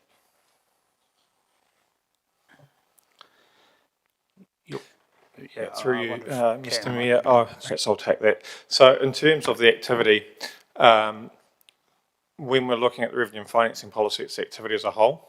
Okay. In terms of your review of the revenue being 3% of the total, that's perhaps not the best way for us to have displayed that for you, because within there we're showing the total capital outlay, but then we're also showing the loan repayment and so forth, and depreciation. So some of those aren't actually taken into account when it comes to the actual annual rating requirement that would go into it. I think we'd be looking at, based on these numbers, if we pulled them out and into what is a rates effect of that, you're probably looking at about $2 odd million a year, give or take, based on these numbers here, when you take out the non-cash depreciation and the fact that you're rating for the loan repayment, not the capital cost in the year of the capital build. Does that help? Yep, that's really helpful. Just to follow on, so the operating expenditure income for this, if we went with option 1, would that fall within our policy settings, or would it still fall short of that? Certainly I'd have to look at that in terms of the whole portfolio, the whole social housing portfolio, but I would suggest usually when you build something new, the initial outlay, particularly in repaying debt, does put pressure on the revenue and financing policy limit. The cost of capital takes a few years to get over. Once you have it paid off and have it as an asset, then that's when you start to get more towards that more compliant or getting the higher end of the revenue and financing position. But in terms of in terms of the whole activity, I'd have to do that analysis to say, well, how does that impact the whole housing portfolio in the revenue and financing limit? Thank you, much appreciated. All right, I've got an alternative motion here, which is probably going, see, is this, okay, yeah, you're back in again, okay. Sorry, Mr. Mayor, Councillor Johnson's question sparked one for me. Just to ask, in terms of the idea of how can we be sure that in 30 years' time, if we went with option 2 or 3, that it remained social housing, would it be possible through negotiations to put a restrictive covenant on the land? For example, people put covenants on the land for forestry, for facades, for heritage value. Could we place a covenant on it to ensure that it remains in social use? Possibly is the answer. That was one of the things that I was considering when the council asked the question previously. I guess we would need to investigate that further, but before I could give any definitive answer on that. Thank you. Sorry, Mr. Mayor. All right. Okay. Thank you, everybody. Thanks, Anna. Thank you, Bryce. Look, what this paper's done and the questions from you all, and as I signalled to you in an email, that I've got an alternative motion to get the best possible decision with a model and delivery. If I could get that up, please. And this is around the Chief Executive investigating, reporting back to us around CCL trust model, which includes Summer Hayes. And it's really so we can get some more information on this. It's very evident that we've got a number of different scenarios here, and it's too big a decision for me on the fly to be saying we're going with option 1D or C or whatever it is. And we're not time bound, and there is $21 million if you look at what we've got on our LTP, what we've got in better off funding, and the land value. So it's a big decision, and I just think times have moved on too. We looked at this 7 years ago around a CCO, and it wasn't.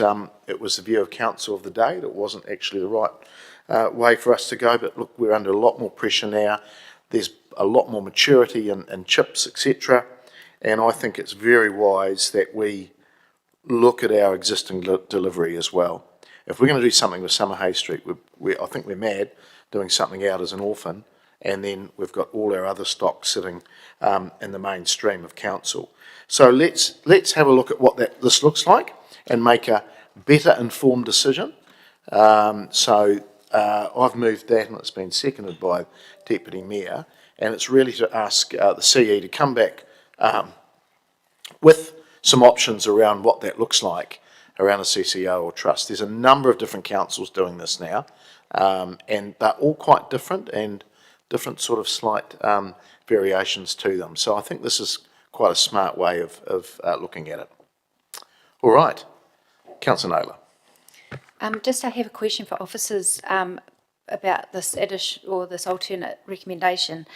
Just in terms of the partners that we've engaged with in good faith, the expression of interest partners, if we were to proceed with this, where would that leave them in terms of the negotiation process? Through the chair, I'll have a go and then see whether or not Bryce moves towards the seat or not. The initial proposal was simply an RFI, or expression of interest process. So the intention would have been, depending on what decision you made today, then we would go back out and ask for more detail from each of those particular providers. So I don't imagine any too big an impact, but we would indicate to them what the council decision is if this one gets up. And my second question is, if we were to proceed with option 2 or 3 in the papers, could we do this in parallel with that process? Yes.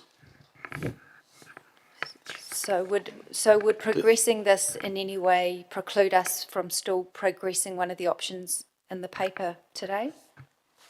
I hadn't thought that far ahead yet, but my advice would be that that wouldn't preclude that from happening. It does depend on what decision you might make around each of the particular options about where then the worth of actually doing this extra study or not, I guess. But that again comes back to the decision that you might make on a particular option. But there's nothing to stop that happening. Okay. Mr Mayor, given the advice from the Chief Executive, is it your intention to progress the recommendation that Councillor Wood tabled prior to this or after this? No. I've made it very clear in my opening statements that I believe we need to look at this first. And the amount of uncertainty about picking a model, and everyone seems to have a different opinion about it. I just believe that we've got to actually understand what are we doing as a delivery model first, because that actually dictates where we're going with this, in my opinion. Some of you may disagree, but that's what we're going to discuss in a moment. All right. Hey, do you want to speak on this further? Okay. Sorry, I've gone. What have I done there? Councillor Naylor. Thank you. I am a little bit confused, really. The office Chief Executive advice is that this doesn't preclude us with identifying a preferred option today, and it would be my preference to be able to do that. I'm presuming that following this recommendation, we can still move to do that based on the Chief Executive's advice, but the Mayor seems to be, so the Mayor you're suggesting that if we support this, that we won't progress an option? Not at this stage, no. It will just lie on the table and we'll come back to that once we know what we're doing. Okay, well, I personally don't feel the need to support this at this stage. When I read this report, I was really, really delighted, to be honest, to have some very viable options put in front of us on a sustainable way to deliver more housing for our city. And I think that's something that I've hoped and that many of us have asked for a long time. when officers put on the table in our workshops last year the problem that we weren't operating within our policy limits for the delivery of social housing. Some of us said, well, we need to think about how we do that differently. This opportunity with Summerhays land gives us a very real opportunity to deliver, to progress with a model that's a little bit different to what we've done before. And I think that's I think that's a really positive opportunity. I think it's the fact that we've had such a positive response in terms of the expressions of interest is a really good opportunity that we can actually run with now. I don't see the need to stall that process. I think that having external funding to build these houses and the mixed model that's been described in this paper is really positive. So I hope that the recommendation that Councillor Wood has indicated he'll move is still able to be moved following this, but I won't be supporting this at this time if that means that we are not able to then progress with one of the options in the paper. Councillor Bowen. Thank you, Mr. Mayor, and thank you for the alternative recommendation, which I think helps me with some of my questions following the report. First, I'm interested in the alternative methods, models that might not have come through the officer's report this time, and do reflect there's been a very long conversation around this table and things have moved on quite substantially. I agree with Councillor Naylor that the Summerhays provides us potentially with an opportunity to try something new in one part of our housing portfolio. So in that regard, Mr. Mayor, the recommendation does concern me slightly that we're saying a recommended model for property, including Summerhays. I think there is room here to differentiate Summerhays and use that as a pilot or a test bed for something else. But I think my bigger concern here is that options 2 and 3 are actually hugely different from the model that we've used for social housing. And you'll have gathered from my questioning that I strongly feel that we're at risk of stepping way outside our social licence to deliver social housing in our city. Our community has historically been really supportive of the work that we've done. And I think that that's been because we don't just provide social housing, we provide social housing that is targeted towards our most vulnerable, our older community and people living with disability. And we've been really clear about that and really specific about it in our communication and consultation with the community. So it concerns me that by default, and in order to chase the dollar, we would throw away that distinction and therefore possibly throw away the social licence that enables us to put ratepayer funds towards this really valuable activity. And I don't want to see us take steps now that puts our whole programme at risk. And so, Mr. Mayor, I think, I probably question to you, I think the sense of your recommendation there is a procedural one to lie this on the table until we can get further. Yes, because it's in part 1 and part 2. In essence, yes, because I'll be doing that in part 2. Yeah. Okay, so if this is a procedural motion, I imagine we'll go to put it. But I will support this to get information back, but I'm signalling that I think there are bigger questions that we need to address rather than just the model. It's about the philosophical basis on which we deliver social housing for our city. Right, Councillor Johnson. Thanks, Mr. Mayor. I will support this recommendation because I think that it's worth exploring this as an option. Because really, none of the models that we've got in front of us today meet all of our needs. We know that we can build and operate social housing successfully, and we've done that in the past, and it's very low risk. The problem is that it's quite expensive operationally, and also that it requires a big injection of capital. Option 2, I can't see in anybody's world how that would ever fly, to be honest, because it would be hugely expensive for us operationally. It would we might not have capital costs, but we'd have huge operational costs leasing back buildings, and then still having to run it ourselves. And option 3, I understand why that's attractive to some councillors who are concerned only with the bottom line. But what I'm concerned about is having social housing available to our community, not only this year, but next year, and in 5 years' time, and in 10 years' time. And it really concerns me that we would be handing over public land to a housing provider and basically washing our hands of what happened after that. If they subsequently decided it wasn't financially viable, and let's be clear, the current government hasn't given any confirmation that income-related rent subsidy will still be on the table after June 2025.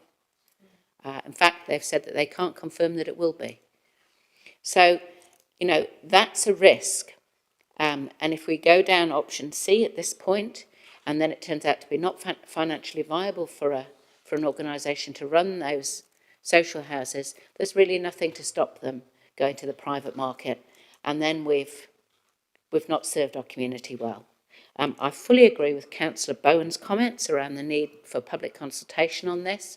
If we're considering changing the model so significantly, we shouldn't be doing it without public consultation. So, you know, I'm happy to see a report come back about the options around a CCO, if we can do that.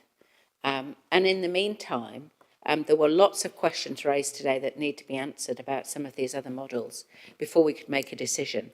And I would be, if we're going to choose a substantially different model to the one we're operating at the moment, I would be strongly in favour of public consultation before we make that decision. Thank you. Councillor Fitzgerald. Thanks, Mr Mayor. And I will be supporting the Mayor's further recommendation, only because, as Councillor Johnson has quite rightly said, a number of questions have surfaced today as a result of this paper coming to the Chamber. But thank you very much, officers, for bringing it to the Chamber. And one of the reasons I'm supporting the Mayor's new recommendation is, if I give you all an example, right now Rangitane owns some land on Ranfurly Street behind the Quest Hotel. We have just entered into an agreement with MHUD to build 21 social housing units. So we are going to retain ownership of the land, we retain ownership of the property, we lease the property to MHUD, who then outlease it to a community housing provider for a 25-year lease, which points to Councillor Wood's question, can we still have social housing at year 10? So in that example, all of those questions can be answered, but it's not the only example that's available. And when I look at the Christchurch model, as I've said before, it differs slightly to our Rangitane model. That's why I'm supporting the Mayor's further recommendation going forward. Thank you. Councillor Wood. I really don't want to oppose you on this, Mr Mayor, but I really think we've got the process quite confused here, because we're spinning about 5 different plates at the same time in terms of what we're talking about and what we're suggesting we're doing. So one thing is getting a report on how we deliver social housing currently and whether we could vest that into a CCO. My understanding was the recommendation Councillor Naylor and I passed, looking at how we can live with inside our policy, was already going to look at that, but it's good to bring that out and to clarify it, to add it to that pile of works. So in principle, I support this. I don't then support laying our options on the table and not making a choice until that's back, because as the officers have said, this recommendation only impacts option 1A. So if we had, as a view as a council, we wanted to look at 1B or 1C, then we would be foolish to wait 5 months if that's not the process we're going to do, because this work would continue on the houses which we already own and the social housing which we already provide. So I don't see the sense in waiting, if there was a view of council to go with 1B or 1C, until the work that would only impact 1A was done. The view has been put there that it's not time limited. I believe that we are time limited. We've had 16 expressions of interest, and I think that it would be really difficult for us. I think we have a significant reputational risk saying to them, well, we appreciate you putting an expression in, we appreciate you putting this work in, but we actually aren't going to make a call and we're going to leave you hanging. I can't talk about anything in the confidential report, so I'll leave it there, but I think we do have a time-limited reputational risk if we kick the can down the road. Regardless of which model we go with, if we go with option 1A, council staff aren't going to be building it, we're going to need to contract someone to build it. So whether it's owned by a CCO or continues to be owned and operated by council, regardless, someone needs to build it. So option 1A, frankly, in my view, could progress regardless. Option 1B or 1C, where it's funded and then either owned or financed or operated through a variety of different models, it wouldn't particularly matter what we're doing with our existing stock. It could be done in isolation as a trial at Summerhays Street. And so I certainly am of the view, and if there is an opportunity later to talk about option 1C, believe that Summerhays could be a very interesting trial of a different model of delivery, not to save the bottom line. I'd fully expect that if we were to do that, one of the things we could do is bring Huia Street from years 9 and 10 to the plan and bring that to years 3 and 4. So we could operate 2 parallel programs of delivery at the same time and get more housing for our community. So I'm not suggesting I'm in favour of option 1C as a cost-saving measure. No, absolutely the opposite, really. It's about how we could deliver as much housing for our community as possible with our limited resources. So I think there's an exciting opportunity here with Summerhays to look at a different model of delivery that we can then look at across the system. But we're not making a call here on Summerhays of how we deliver social housing across our entire network, across our entire system. We're looking at it on a specific section of land in a specific area. So I appreciate where other councils are coming from of whether we need to go into consultation, and that's something I'd certainly take advice on. But the big thing here is until we make a call, until we decide which plate we'd like to spin and progress further, we're not going to get any of that detail. So we're not going to get the detail of what a negotiation with a partner under option 1C would look like until we decide to progress that negotiation. And I asked the question, would that come back to us for approval? Yes, it would. So we're not going to know what the options are to make sure that we have provision in there to retain the housing, what covenants might be available, what work might be available through a partnership agreement, until we progress that negotiation. And there are some very valid concerns of councillors about sacrificing this much control. I share those concerns. And that's why I would like us to progress into a negotiation so we can then iron them out and decide if we can get to a point in a partnership agreement that we can stomach that loss of control, that there's enough caveats in there and enough provisions in there for us to do it. But if we continue to not make a decision and we continue to just leave it all up in the air, then we're not going to get any answers to what we're looking for. All we're doing is telling those partners that are interested that, well, we went out to a process working with you in good faith and actually we're not going to do it, or certainly not for an extended period of time. So I think the process next is that we vote for or against this regardless.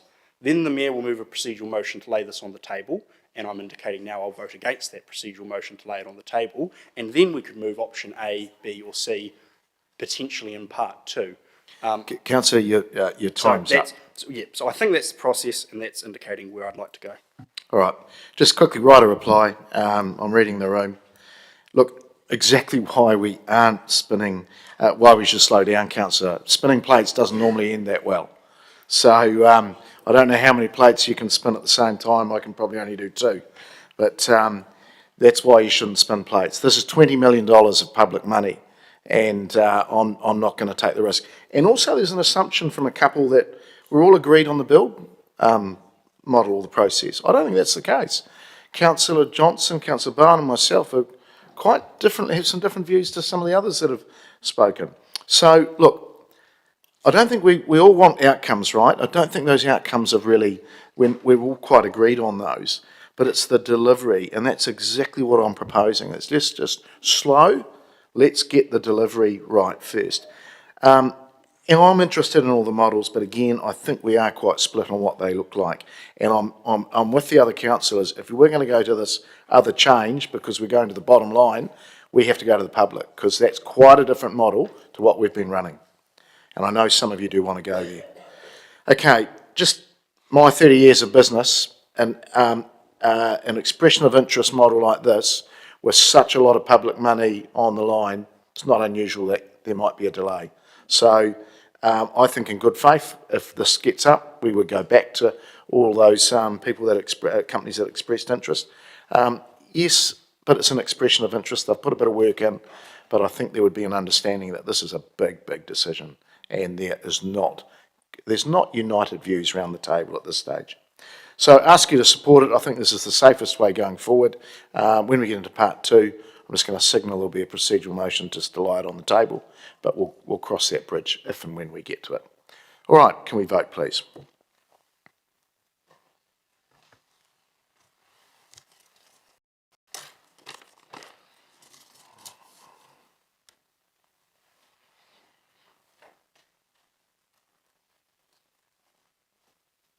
And that is passed, 12 votes for and 1 against.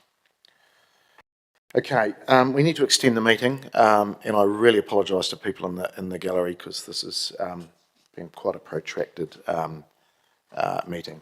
So I'll look to, if we can have a motion, please, that we extend the extension of the meeting, standing orders to 6 p.m. tonight. I hope it doesn't go to that. I'll look to move that, seconded by the Deputy Mayor, and I'll ask you to vote, please.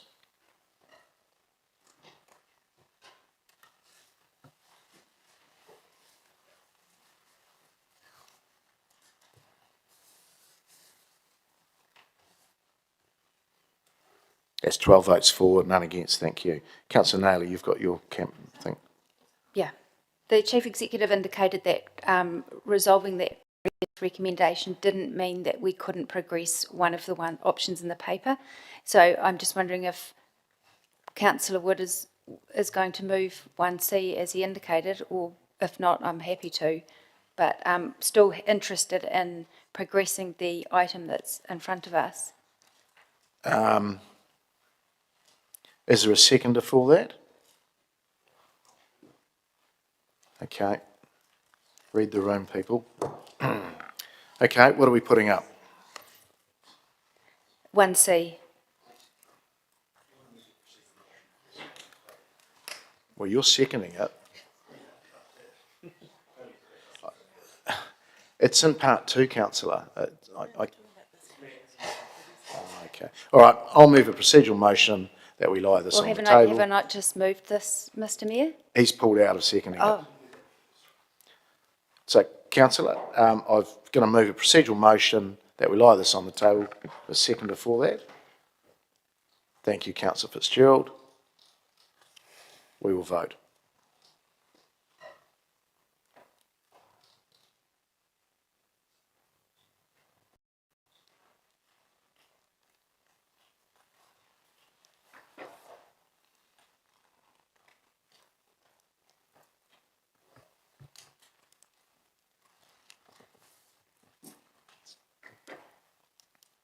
And that has passed 9 votes for and 2 against.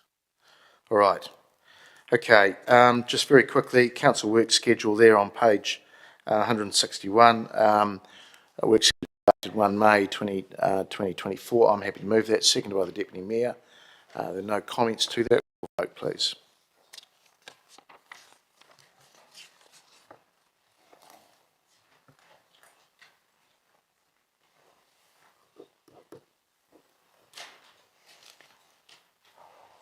It's passed 11 votes for, none against. Number 18 is around the Culture and Sport Committee. Recommendations meeting the 27th of March 2024. I ask the Chair, Councillor Bowen, to speak to that. Mr Chair, pleased to present for adoption the recommendations of Part 1 of the Culture and Sport Committee meeting from 27th March 2024. Seconded by you because the deputy's gone. That's fine. Thank you. No matters arising. We will vote, please.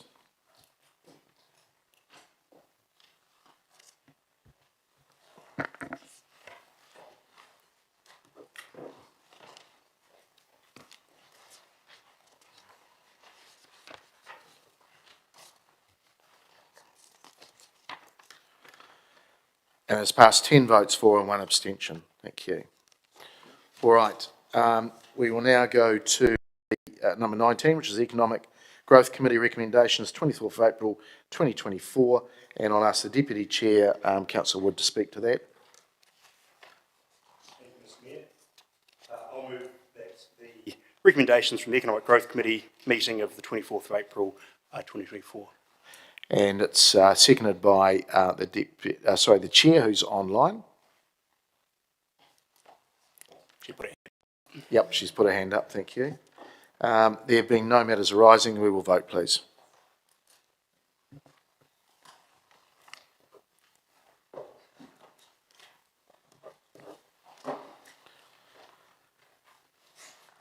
Okay, that's passed 12 votes for and thank you. Right, we're now going to move to part 2. We vote to recommendation to exclude the public for reasons around negotiations, third-party commercial and privacy. And I'm happy to move that, seconded by the Deputy Mayor. Are there any matters arising?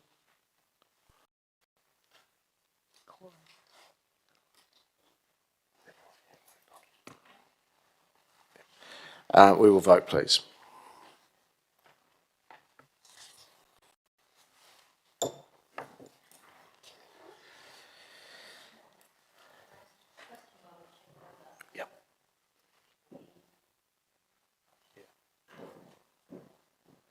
Got a number of us due at a Unions Manor 2 event shortly. I've got one we've got to get through, and then we might have to push some. I just stuff wondered if we down. might be a quorum risk, so kia ora.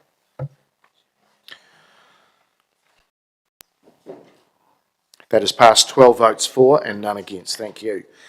All right. Now, we better just pass the minutes of Part 2